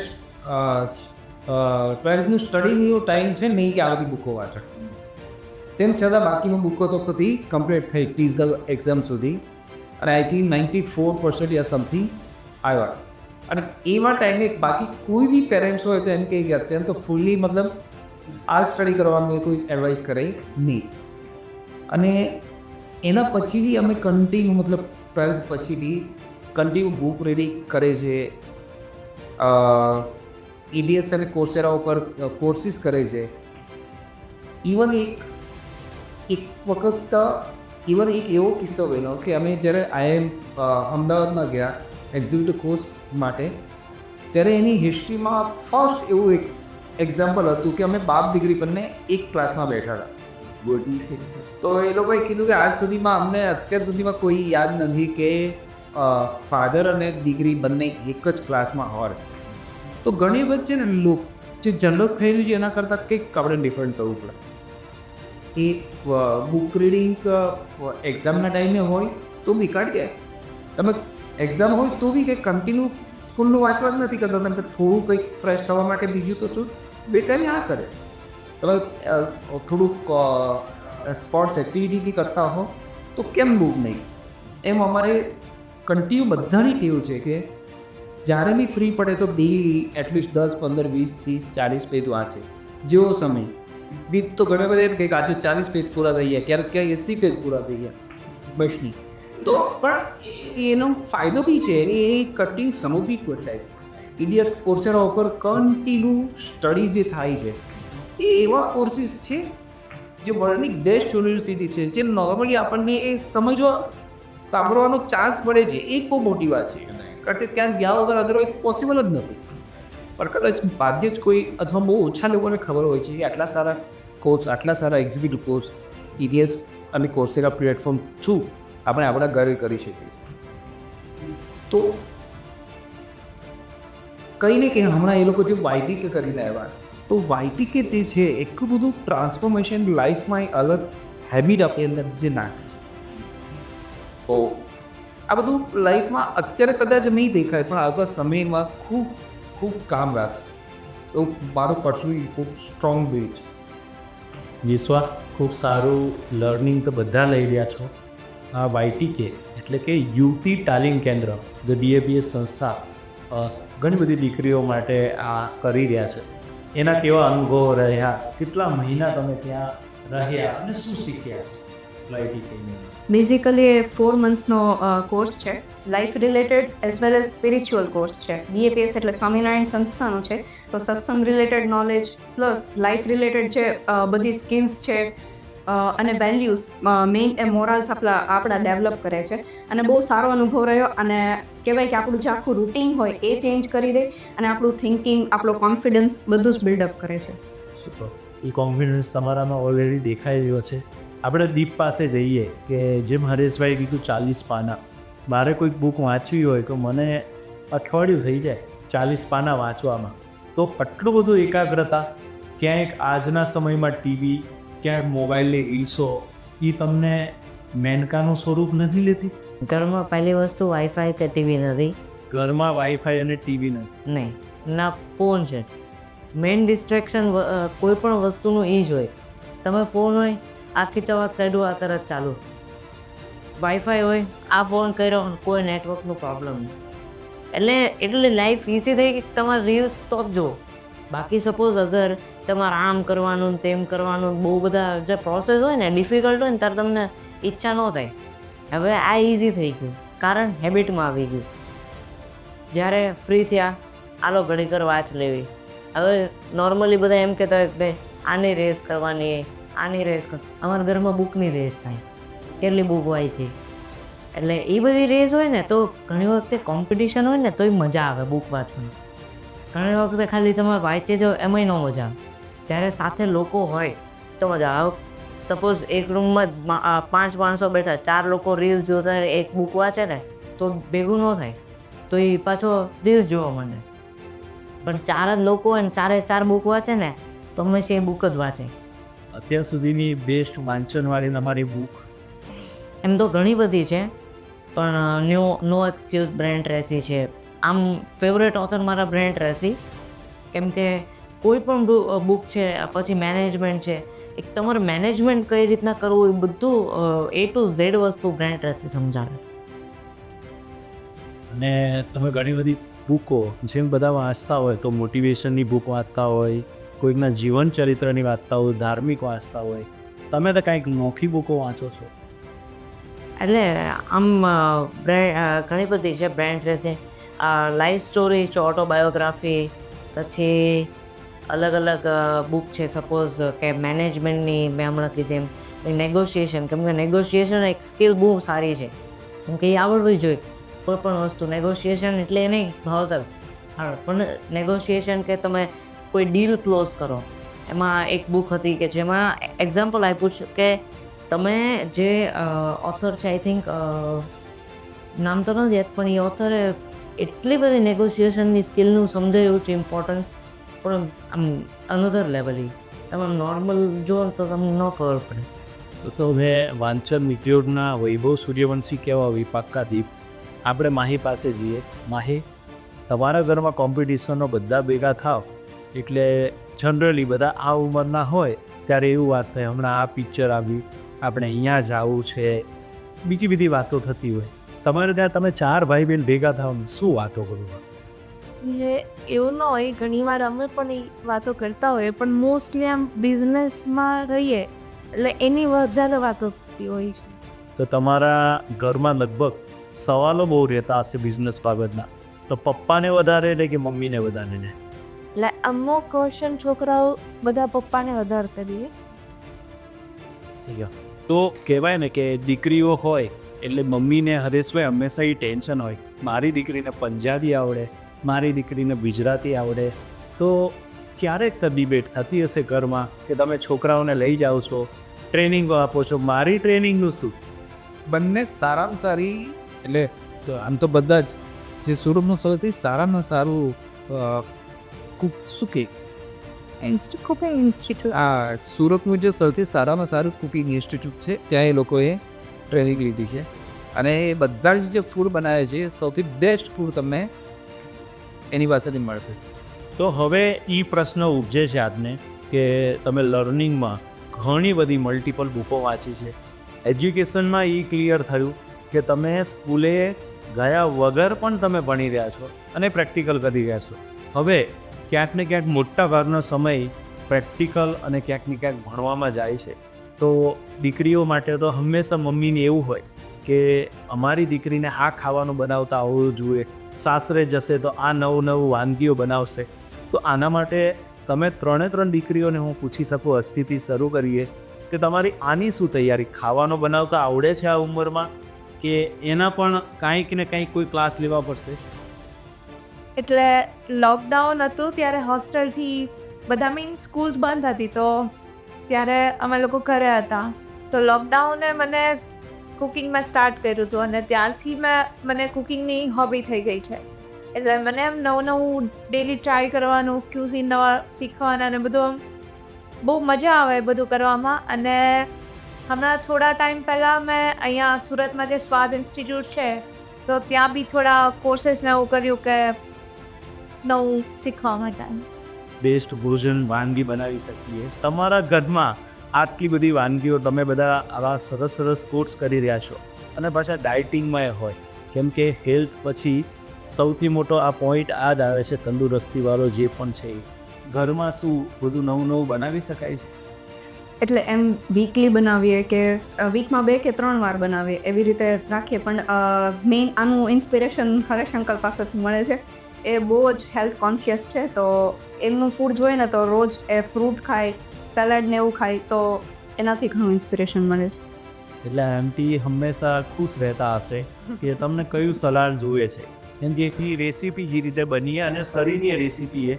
હરેશભાઈ, હું એ વાત પર આવું તંદુરસ્તી ઉપર હું તમને આજથી 10 વર્ષ પહેલાં જોતો હતો ત્યારે તમને હું જોતો તો મને એવું લાગતું કે 80, 85, 90 અને આજે કચ્છી ગલી બની ગયા છો. શું રાજ છે આનું? રાઈટ એક મારું એક બી પહેલાં વધારે લગભગ 18 નજીક હતું. એટલું હેવી નહીં હતું પણ મેં નક્કી કર્યું કે હવે મેરેથોન રન કરી. તો પહેલી મેરેથોન જ્યારે રન કરી ત્યારે 3 કલાક મેં 15-20 મિનિટે કમ્પ્લીટ થઈ. ત્યારબાદ કન્ટિન્યુ જેમ જેમ મેરેથોન કરતા ગયા ખબર પડી ગઈ કે વેઇટ જે છે વધારે છે તો લૂઝ, ડાયટ કંટ્રોલ થયો. અને એ જર્નીમાં એ પ્રોસેસમાં લગભગ 25થી વધારે મેરેથોન, હાફ મેરેથોન રન થઈ. ફૂલ મેરેથોનની હાફ મેરેથોન એટલે 21 કિલોમીટર, ફૂલ મેરેથોન મતલબ છે 42. અને અત્યારે લગભગ 25થી વધારે મેરેથોન કમ્પ્લીટ થઈ હશે. અને છેલ્લી જે સૌથી હાઈએસ્ટ રેકોર્ડ છે એ 2 કલાકે 7 મિનિટમાં કમ્પ્લીટ થઈ ગઈ. એના પછી એવું થયું કે ફાસ્ટિંગની જે હેબિટ થઈ, ડાયટ. એવું નથી કે દરેક વખતે ફૂલ કોન્શિયસલી લઈએ છીએ, ક્યારેક ચીટ ડે બી હોય છે, ક્યારેક જમી બી લઈએ છીએ. પણ મેક્સિમમ એવું હોય કે મોર્નિંગ જે છે એ જો વધારે ખાધું છે તો બપોરે બી જમીએ, સાંજે થોડું લાઈટ જતી. પણ એક ટાઈમ અને બાકીના 2 ટાઈમ જે છે એ નોર્મલ રહે. અને જો એવું લાગે કે 2-3 દિવસમાં થોડું વધારે જમાય છે તો 1-2 દિવસ વચ્ચે ફાસ્ટિંગ કેવું કરીએ અને બેલેન્સ કન્ટિન્યુ વચ્ચે છે કંટ્રોલ છે. ખાસ કરીને બોડી મૂવમેન્ટ એટલે કે રનિંગ છે, સાયકલિંગ છે, એ બધાથી જે છે એક્સરસાઇઝ રહે એટલે એનર્જી રહી છે, ફિટનેસ રહી છે, એટલે વજન વધતું નથી. અને લગભગ બધા જ જે છે મારી સાથે જેટલી બી મેરેથોનમાં અહીંયા હોય છે તો બધી મેરેથોનમાં એ લોકો સાથે મેરેથોન દોડે છે. એટલે ચારેય જે છે મેરેથોન કન્ટિન્યુ. તંદુરસ્તી ઉપર બહુ મોટું કામ આખું પરિવાર કરી રહ્યું છે. દીપ, તમારી પાસે આવી કે વાંચન આવ્યું, તંદુરસ્તીની વાત આવી, શીખવા બાબતની આવી. હવે ગૃહમ ડેવલપર્સ છે એ તો મોટા પપ્પાએ કંપની સ્થાપિત કરી છે. તમારો લાઈફમાં આ તો બિઝનેસ છે, એના સિવાયનો કોઈ એક્સપિરિયન્સ કે લાઈફમાં તમે કોઈક અલગ બિઝનેસની પ્રેક્ટિકલ, થિયરિકલ એવું કંઈક કર્યું હોય? એટલે મેં એકચ્યુઅલ આમ શીખવા પર્પઝ જ મેં અને માહિતી અમે બંને 500 રૂપિયા જ નાખીને, કેમ કે શીખવા પર્પઝ જ હતું, નોટ ફાધર પાસે જ લઈ. અમે પોતાની સેવિંગમાંથી જે આવે તેમાંથી 500 રૂપિયા લઈને નાખ્યા હતા. સ્ટોક જે આપણે હોય હોલસેલ માર્કેટ ત્યાંથી જ્વેલરી લાવવાની, સેલ કરી દેવાનું રિલેટિવ્સમાં, કેમ કે એક્ઝિબિશનના પૈસા નહોતા એટલા. પાછું જવાનું, લાવવાનું, વેચ દેવાનું. એવું રિપીટેટિવ ઘણો ટાઈમ કર્યું. પછી આઈ થિંક 6-7 હજાર અમારા પાસે આવતા. ત્યારે મારી બર્થડે આવી તો આપણે વિચાર્યું ક્યાંક આપણે દાન દે. ત્યાં અમે 50% દાન કર્યું, કમાઈને દાન 50%. એ પછી હતું તો નવું અમે પછી એક્ઝામનું તો ચાલુ જ હોય એટલે એક્ઝામ વચ્ચે પાછું એ મૂકી દેવાનું. એમાં કન્ટિન્યુ એક વખત તો એવો આવ્યો કે સ્ટોક અમે અત્યારે અમારી પાસે ઓલમોસ્ટ સૂટકેસ આખી ભરેલી હશે. તો અમે બધું એક્ઝિબિશન કર્યું, અડધું સોલ્ડ આઉટ. પછી બુક કરી દીધું એક્ઝિબિશન, પણ એક્ઝામ આવે તો પાછું કેન્સલ કરવાનું. એવું ઘણું ચાલ્યું. એટલે કન્ટિન્યુ રિપીટેટિવ આવું થાય. પણ સ્ટાર્ટઅપ બિઝનેસ ભાઈ બહેને કર્યો તો એ પાછો. હા, માહી, કેવા અનુભવો થતા? તમે જતા ત્યારે બધાને કસ્ટમર, મતલબ આપણા કોઈ રિલેટિવ હોય અથવા અજાણ્યા હોય ત્યારે આપણું રિજેક્શન મળતું, ત્યારે માહી તમને શું ફિલિંગ આવતું? નહીં, એ તો ખબર જ હતી કે સ્ટાર્ટઅપ કરીએ છીએ એટલે થોડું તો બધા કહેશે, એટલે એના માટે પ્રિપેર હતા. પણ કોઈ એક હતા, અમે એક્ઝિબિશન કર્યું ત્યારે એ મતલબ જે હતા આંટી, એ પ્રોડક્ટને ફેંકતા હતા. એટલે થોડુંક એમ વધારે લાગતું હતું અમને કે આ પ્રોડક્ટ છે એ તો જ્વેલરી હોય એટલે એને તો તરત તૂટી ગયા. રાઈટ. પણ તો બી અમને એમ લાગતું હતું કે એટલું રૂડલી તો એમને નહોતું કરવું જોઈએ. રાઈટ. અને તમે આમાંથી શું શીખ્યા? બંને ભાઈ બહેનોએ જેમ કામ કર્યું, અલગ અલગ લોકો પાસે જવું, કેમ કે આમાં પપ્પાની ઓળખ ના આવે, પોતાની રીતે ઊભું થવું હોય તો સાંજે કેવા વિચારો આવતા તમને? જ્યારે ફર્સ્ટ ડે અમે એક્ઝિબિશન કર્યું ત્યારે થોડુંક આમ લાગતું હતું કે નહીં થાય ને થોડુંક આમ નેગેટિવ થોટ્સ આવ્યા હતા. પણ બીજા દિવસે છે ને એમ થોડુંક સારું સેલ થયું ને તો એમ થઈ ગયું કે નહીં અમે ટ્રાય કરશું ને તો થાશે. નહીં તો તમે બચપનથી પ્રેક્ટિકલ બન્યા છો અને બનતા રહેશો એટલે ધંધો કઈ રીતે કરવો એવી સમજ તમને આવી છે. રિજેક્શન, નવું માર્કેટ અને એક્ઝિબિશન્સ વગેરે. તો ગીત તમે એવું તો બનતું હશે, રાત્રે આટલું બધું તમારામાં ભર્યું પડ્યું છે, ચોપડીઓ આટલી બધી વાંચો છો, તો રાત્રે કાંઈક તો ઊંઘમાં કાંઈક તો નીકળતું હશે ચોપડીઓ. આમ ઊંઘ એવી કે હું શું એટલે જાગું ત્યાં સુધી મને કાંઈ ફરક ન પડે. ના આજુબાજુ હું થાય પણ ઘણા આજુબાજુના લોકો હોય, પપ્પા હોય, મમ્મી સવારે કે સાંજે તો શું કહેતો હતો એટલે પાછું લેંગ્વેજ સમજ ન આગળ ખાલી આમને બધું ચાલતું હોય એટલે એવું સાંભળું છે એકચ્યુઅલ ખબર નહીં. જાપાનીઝ લેંગ્વેજ કે કોઈ બીજી ચોપડીઓ વાંચી હોય, કાઈઝેન વાંચી હોય તો ત્યાંની લેંગ્વેજ આવી જતી હશે. જી કે જાપનીઝ આવે તો આને જ કહેવાય કે એકદમ ડીએનએ ની અંદર તમારું વાંચન જતું રહ્યું છે. શું એમ તો કે તો પાછો જવાબ આપતી કંઈક ને કંઈક બોલ. સરસ. તો આવું જ આને કહેવાય ને કે રાત્રે સબકોન્શિયસ માઇન્ડમાં તમે કામ કરી રહ્યા છો. તો આ વૈભવ સૂર્યવંશી બનશે એ પાકા છે, ઓલરેડી બની ચૂક્યા છો તમે આ ઇન્ડસ્ટ્રીઝના.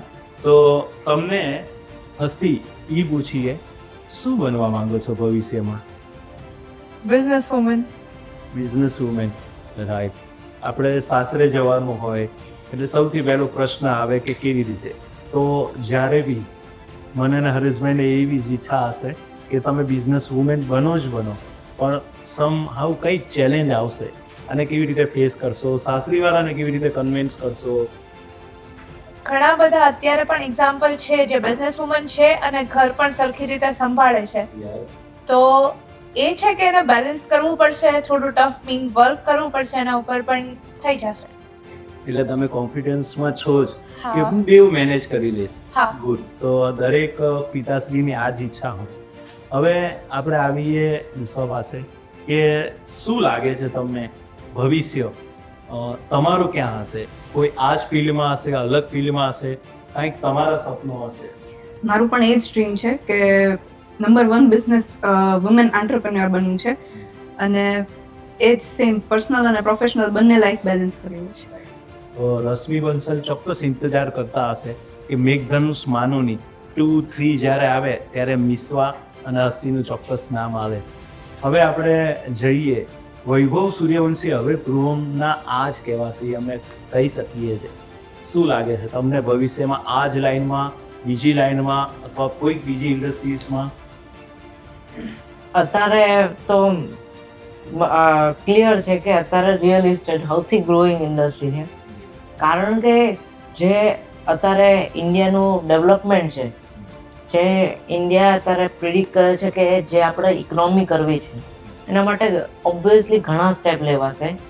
જેમાં મેઇન શું છે? લેન્ડ. તમે કોઈ પણ ડેવલપમેન્ટ કરો, સપોઝ ફેક્ટરી કરો, તમે કોઈ બીજું મશીનરી, તમે લેબર જોતી હોય ઓબ્વિયસલી ઘર જોઈએ જ લેબર. એટલે મોસ્ટ ડેવલપિંગ ઇન્ડસ્ટ્રી અત્યારે રિયલ એસ્ટેટ આમ ઇન્ડિયામાં છે જ. એટલે તમારા માટે ક્લિયર વિઝન છે. Clear vision. સુરતમાં 2 કરોડ લોકો જ્યારે આવનારા ભવિષ્યમાં થશે ત્યારે ગૃહમ ઘટતી હશે, નવા નવા પ્રોજેક્ટો આવશે. તમારો કોઈ ડ્રીમ પ્રોજેક્ટ હશે, જેમ આપણે દુબઈ જઈએ, ઊંચી ઊંચી બિલ્ડિંગો જોઈએ, 70 માળની, સિંગાપુર જઈએ, તમને શું ડ્રીમ છે કે સુરતમાં ગૃહમમાં આવી બિલ્ડિંગો બનાવીશ?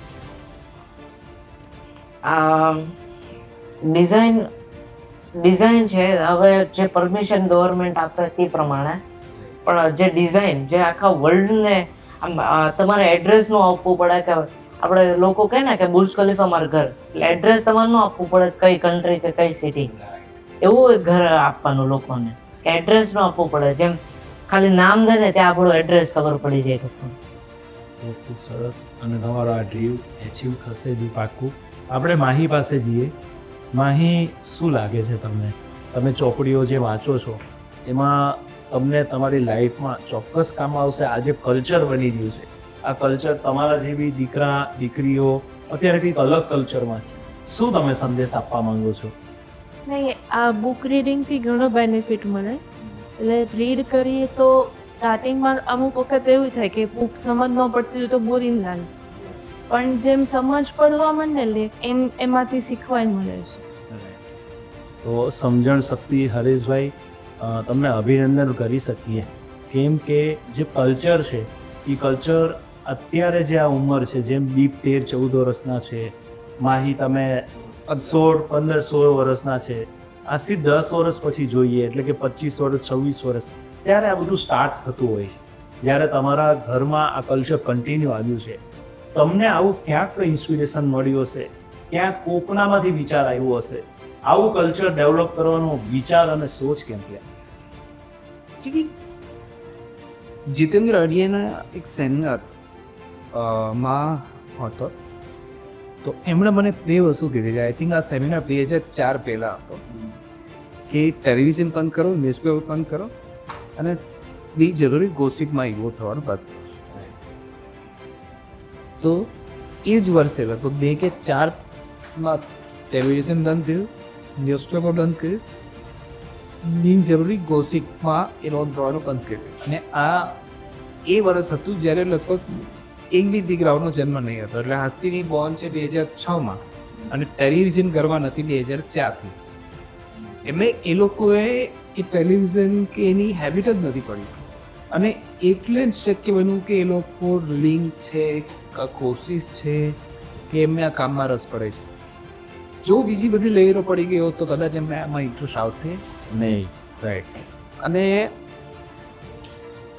ઘણા બધા એવા એક્ઝામ્પલ આપણી પાસે છે કે જે લોકો પીએચડી કરતા હોય અને એ જ ટાઈમે એનો વિપાસના કરે અને પાછા આવીને રીડિંગ કરીને એક્ઝામ આપે, સફળ થાય. જ્યારે બી આપણે કંઈક યાદ રાખવું છે, કંઈક ફોકસથી કામ કરવું છે, તો જેટલું તમે તમારા માઇન્ડને બિનજરૂરી કચરાથી દૂર રાખશો એટલો ફાયદો થશે.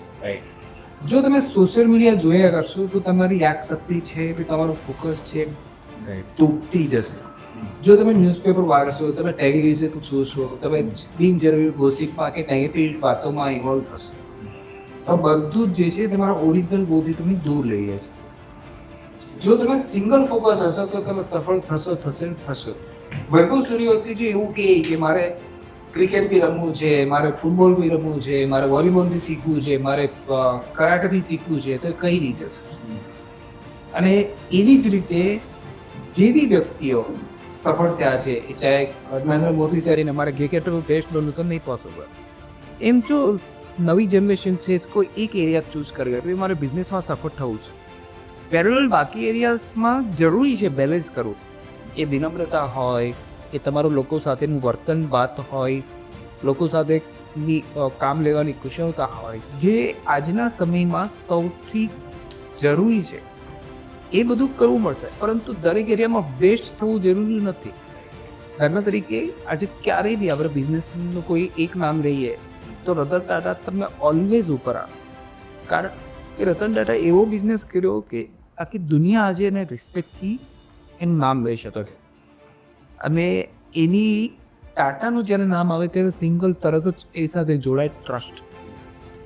તો આપણે બી આવું કંઈક કરી શકીએ, આપણે દરેક વ્યક્તિ કરી શકીએ. અને નવી જનરેશન જ્યારે 10 વર્ષ 15 વર્ષની ઉંમરથી જો એના માઇન્ડમાં બિલીફ કરતી જાય તો ખૂબ સારું થશે. કારણ કે વ્યક્તિ સફળ થઈ શકે છે, સફળ થવામાં કોઈ અગવડતા નથી, પરંતુ પ્રોબ્લેમ છે એનું ફોકસ નથી. એને બહુ બધા એરિયામાં સફળ થવું છે, એવું પોસિબલ બનતું નથી. જો એક એરિયાને ચૂઝ કરવામાં આવે તો કોઈ ડિફિકલ્ટી નથી, કોઈ ચેલેન્જ નથી. થોડું વહેલું થાય, થોડું મોડું થાય, થોડું અઘરું પડે, પણ સફળ થવાશે. અને જેવી સફળ વ્યક્તિ થયા છે એની જ્યારે બુકો વાંચીએ, એમના જ્યારે વિડીયો જોઈએ કે એમને સાંભળીએ કોઈ સેમિનારના રૂપમાં, તો એ લોકો કંઈ ડિફરન્ટ નહીં હતા, પરંતુ એનું ફોકસ બહુ ક્લિયર હતું. એ લોકો સિંગલ ફોકસ હતા. એમાં ને એમાં વધારે ડેપ્થમાં જતા, એમાં ને એમાં વધારે શું સારું કરી શકે એ લોકો કન્ટિન્યુ રાખવાનો પ્રયાસ કરતા. અને આ જનરેશન છે એમની પાસે ખૂબ સમય છે. નો ડાઉટ આપણી પાસે બી હજી ખૂબ લાંબો સમય છે, પણ જે લોકો એટલે દીઠ છે 10 વર્ષથી લોકો ઓફિસ પર આવે છે, તો એ લોકો બધા પાસે ખૂબ ટાઈમ છે. અને જે અર્લી જેને સમજાઈ ગયું એ લોકો લોકોને માટે કોઈ ચેલેન્જ નથી, એ લોકો 100% બાજી મારી જશે. અને ડિફિકલ્ટી ત્યાં છે કે લોકો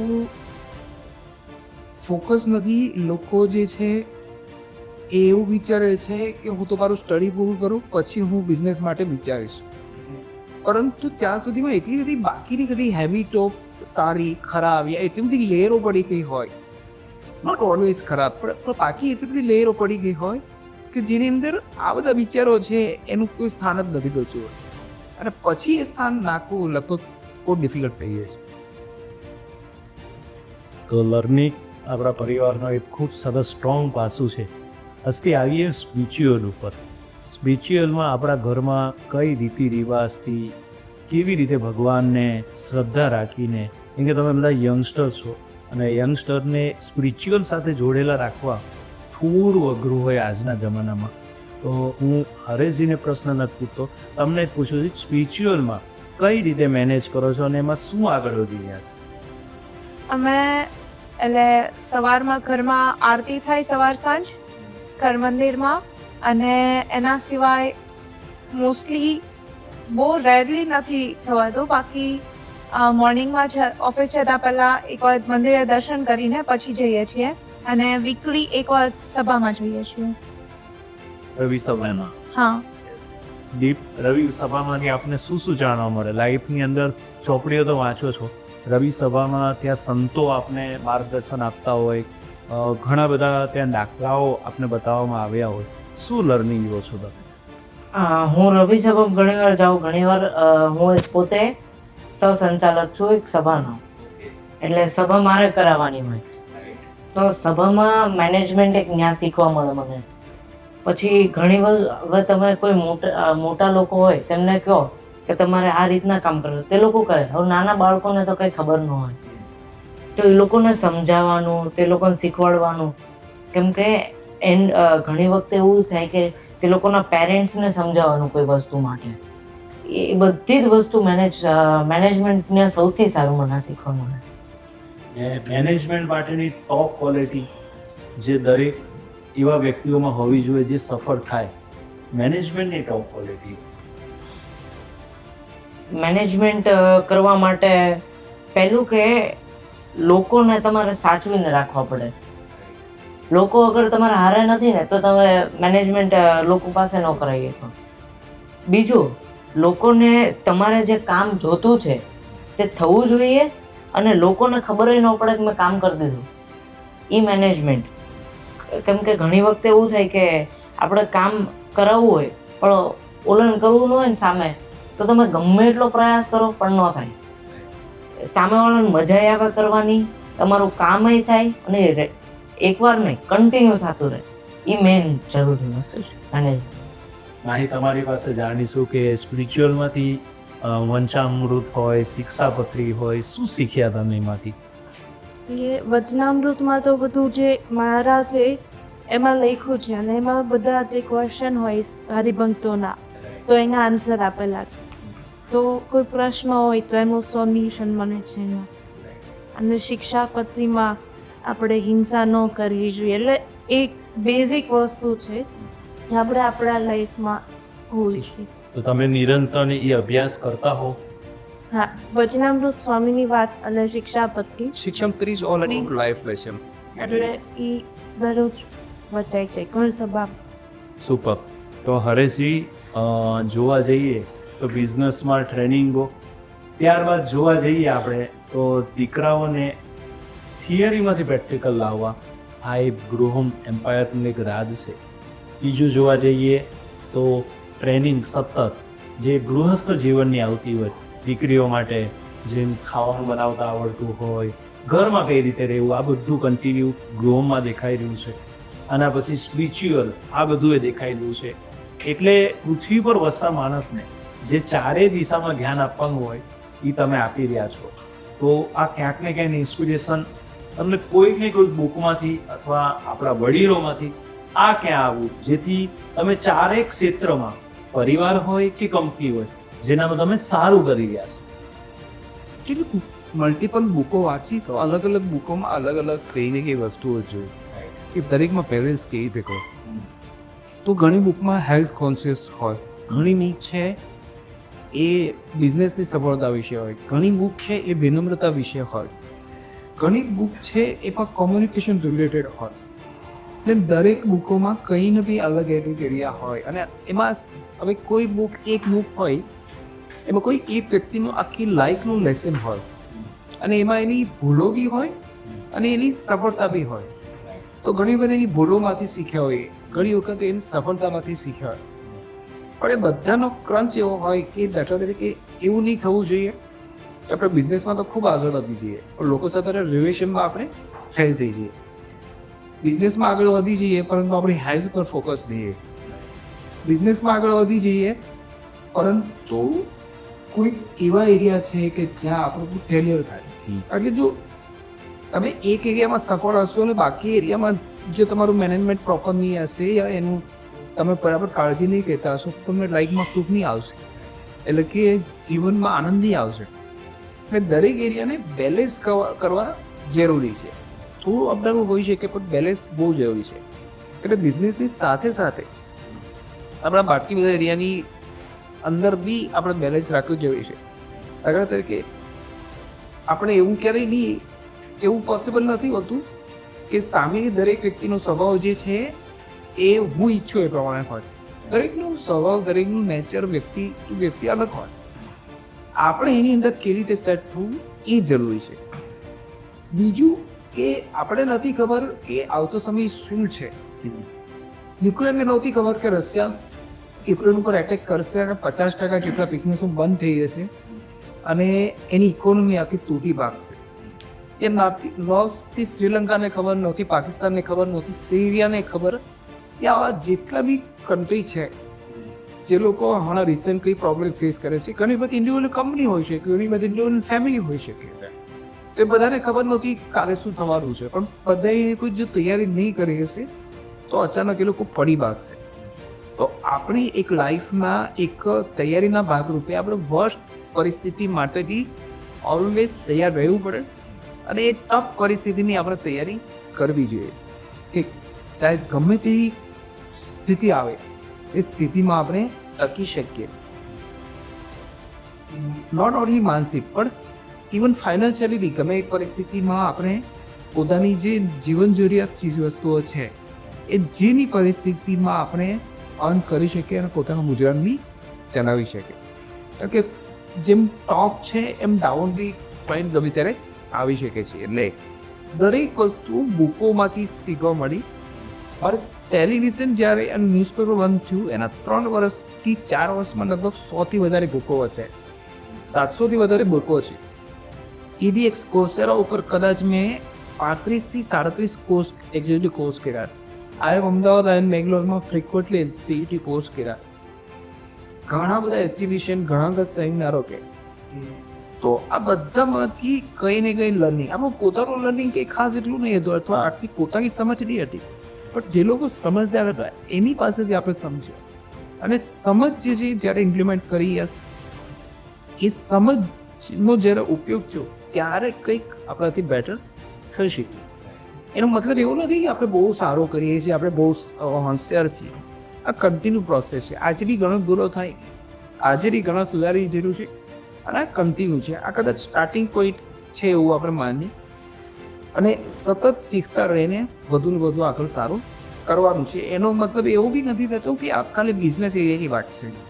એ દરેક એરિયામાં ફેમિલીના દરેક વ્યક્તિઓ સાથે, સમાજના વ્યક્તિઓ સાથે, વર્કપ્લેસ ઉપર જે ટીમ છે એ સાથે કે દરેક લેવલે ઈચ એન્ડ એવરી વ્યક્તિ જે આપણી આજુબાજુમાં છે એ દરેક સાથે વધુ ને વધુ સારી રીતે આપણે કેમ એક નાતો બાંધી છે. અને દરેક એરિયામાં બી હેલ્થ હોય કે લોકો સાથેના રિલેશન. એક ઓર ફેશન જે આજના સમયમાં કદાચ બહુ જરૂરી છે કે આજની તારીખમાં લોકોને સિંગલ વધારે રહેવું છે, ન્યુક્લિયર ફેમિલી વધારે રહેવું છે. જોઈન્ટ ફેમિલી જે છે ને એ તાકાત છે નહીં. એવા ઇવન અમારા પોતાના પરિવાર વાત કરીએ તો અમારા પોતાના પરિવાર તેવા બાકીના મેં એટલા બધા પરિવારો જોયા છે કે જે લોકો જોઈન્ટ ફેમિલીમાં છે એ લોકોને બિઝનેસમાં સફળ થવા યા બાકી એરિયામાં સફળ થવામાં ખૂબ હેલ્પફુલ થાય છે. અને એ જ જોઈન્ટ ફેમિલી એવા બી એક્ઝામ્પલ છે એ પાર્ટનરો હોય કે જોઈન્ટ ફેમિલી હોય જ્યારે જુદા ગયા એના 35 વર્ષમાં જે લોકોનો એ બિઝનેસ છે ઓલમોસ્ટ મરણ પથારીની નજીક અથવા તો ઓલમોસ્ટ એ બિઝનેસ એક નાનો થઈ ગયો તકલીફમાં આવી ગયો. એટલે આ જોઈન્ટ ફેમિલી એક તાકાત છે. અને નવી જનરેશન અથવા તો નોટ ઓનલી નવી જનરેશન, જૂની જનરેશનોને કોઈ એવું છે કે જુદા રહીને હું મારું કરું, સ્વતંત્ર કરું, મારે લોકોની સાથે શું કામ કોઈનું સાંભળવાનું, શું કામ લોકો મને કોઈ રોકે ટોકે. પણ દરેક વસ્તુ રોકવા ટોકવા માટે નથી હોતી. તમે કે જ્યારે 4 રસ્તા ઉપર ઊભા રહીએ અને સામે દેખાય છે કે આપણે 30 સેકન્ડ ઊભું રહેલું છે, એ આપણા માટે છે. જો આપણે લઈને જઈએ તો કદાચ કોઈ આવશે ને ગાડી આવશે, કોઈ બહાર ખુલ્લો છે, કોઈ પ્લગ છે, એની અંદર આંગળી નહીં જ ઘૂસાવાય કારણ કે અર્થિંગ લાગે, પણ ના હું તો કરું, તો એ રાઈટ નથી. એટલે દરેક નિયમો છે એ બંધન કરતા નથી હોતા, આપણા માટે સારા માટે મળે છે.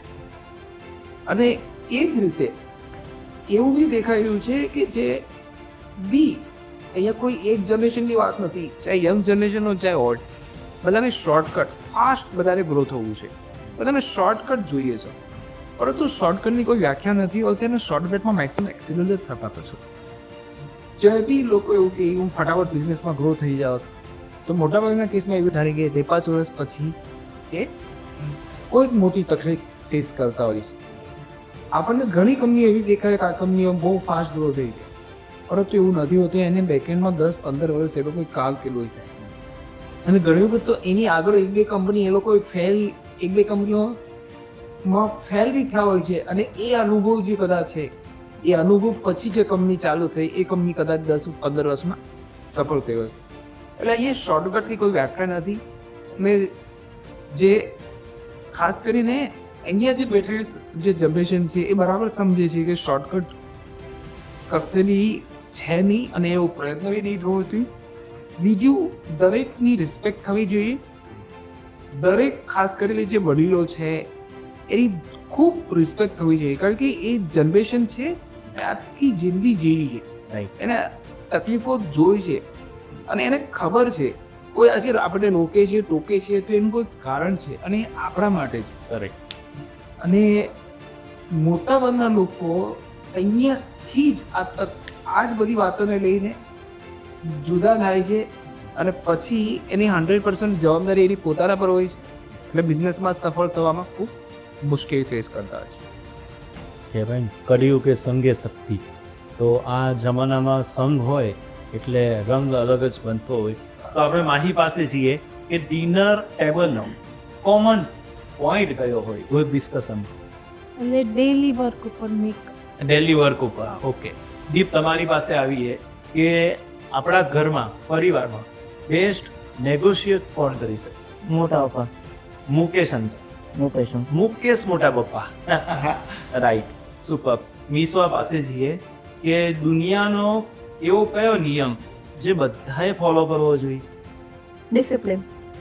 સુપર. હવે આપણે હસ્તી પાસે જઈએ કે ફર્સ્ટ ટાઈમ કોઈ બાયર્સ ઘર લેતું હોય ત્યારે તમે શું એડવાઇસ અથવા એને શું ધ્યાનમાં દેવું જોઈએ? કમ્ફર્ટ. રાઈટ, કમ્ફર્ટ, કે ત્યાં એને સુકૂન મળે અને એમને કમ્ફર્ટ કહીએ એટલે કે એમને ત્યાં આગળ શાંતિ Peace મળે, of mind. Peace of mind મળે. સુપર. હવે આપણે પિતા તરીકેની પ્રાઉડ મુમેન્ટ હરેશભાઈ શું હોઈ શકે દીકરી તરફથી, દીકરા તરફથી? ખાસ કરીને આપણા દીકરી અને દીકરાઓ આપણી કરતાં 100 ગણો મોટો બિઝનેસ કરે, એઝ વેલ એઝ એ વ્યક્તિત્વ જે છે એ દરેક એરિયામાં જ્યારે લોકોનું રિસ્પેક્ટ જાળવી શકે અને દરેક એરિયામાં બેલેન્સ કરી શકે. એક માહી રાવ તમારી પાસે આવીએ કે તમારી કોઈ ફ્રેન્ડ એને બેસ્ટ સલાહ આપવા માંગતા હોય ને તો શું આપશો? તમારી કોઈ ફ્રેન્ડ હોય અથવા આપણા સગાવાલામાં તમારે જેટલી કોઈ દીકરી હોય જે તમને ઓળખતા હોય તો એ એમ કે માહી મારે લાઈફમાં આગળ આવવું હોય તો તમે શું સલાહ આપશો? એટલે સમ કહીએ તો સમ. યસ, તો સંપમાં રહેવું એટલે કે સંઘમાં રહેવો અને સંપ રાખવો, એ તમારો ક્વેશ્ચન બરાબર છે. પછી આપણે આવીએ નિશા પાસે કે કયો એવો ડિપાર્ટમેન્ટ જેની સાથે સતત બહુ જ બધું ગૃહમ ડેવલપર્સમાં કોઓર્ડિનેશન કરવું પડે છે? આઈ થિંક ઓલ ડિપાર્ટમેન્ટ્સ, કેમ કે એટલું કન્ટિન્યુઅસ કન્સિસ્ટન્ટ ઇમ્પ્રુવમેન્ટ કરે છે ને કે બધા જ ડિપાર્ટમેન્ટ સાથે હોય. તો તમારી પાસે આવી હસ્તી છેલ્લો પ્રશ્ન કે ફેવરેટ આઉટડોર એક્ટિવિટી બેડમિન્ટન. જે દેખાઈ રહ્યું છે તમારી અંદર. તો હરેશભાઈ, ખૂબ સરસ વાર્તાલાપ રહ્યો અને ભગતની વાતો, જેમાં અમારી ટેગલાઇન છે કે વિચાર જરૂર કરશું. પોડકાસ્ટ નંબર 2 રહ્યો. મોતીસરિયા પરિવાર, ગૃહમ પરિવારમાંથી તમારા સંતાનો તમે આવ્યા. મેં બધા જ એંગલથી ખૂબ સારું લર્નિંગ લીધું અને આવનારા સમયમાં જ્યારે આ પોડકાસ્ટ રિલીઝ થશે ત્યારે ઘણા બધા લોકોને આમાંથી શીખવા મળશે.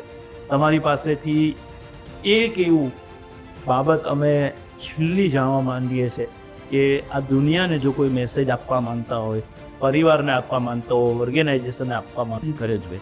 મારા ખ્યાલથી જો એક જ વાતનું જો કાળજી લેવાની હોય ને તો બાળકોના કારકિર્દી અને બાળકોના ફ્યુચરને, બાળકોની ટ્રેનિંગમાં ખૂબ ધ્યાન આપજો. કારણ કે જો એમાં કચાશ રહી જશે ને તો તમારું બધું જ જે અત્યાર સુધી કરેલું છે એ કદાચ પાણી ફરી છે. કે જો સૌથી મોસ્ટ ઇમ્પોર્ટન્ટ કદાચ કોઈ વસ્તુ હોય તો હેલ્થ પછી આવે છે બાળક પાછળ. તો થેન્ક યુ સો મચ હસ્તી, મિસ્વા, દીપ અને માહી, હરીશભાઈ. અમારું આજનું આ લર્નિંગ હંમેશા ઐતિહાસિક બની રહેશે અને કાંઈક દુનિયાને તમારામાંથી કંઈક કલ્ચર નવું મળશે. તો થેન્ક યુ સો મચ. સહી દરવાજા ખટખટાઈએ, સહી દરવાજા ખટખટાઈએ, સહી દરવાજા ખટખટાઈએ.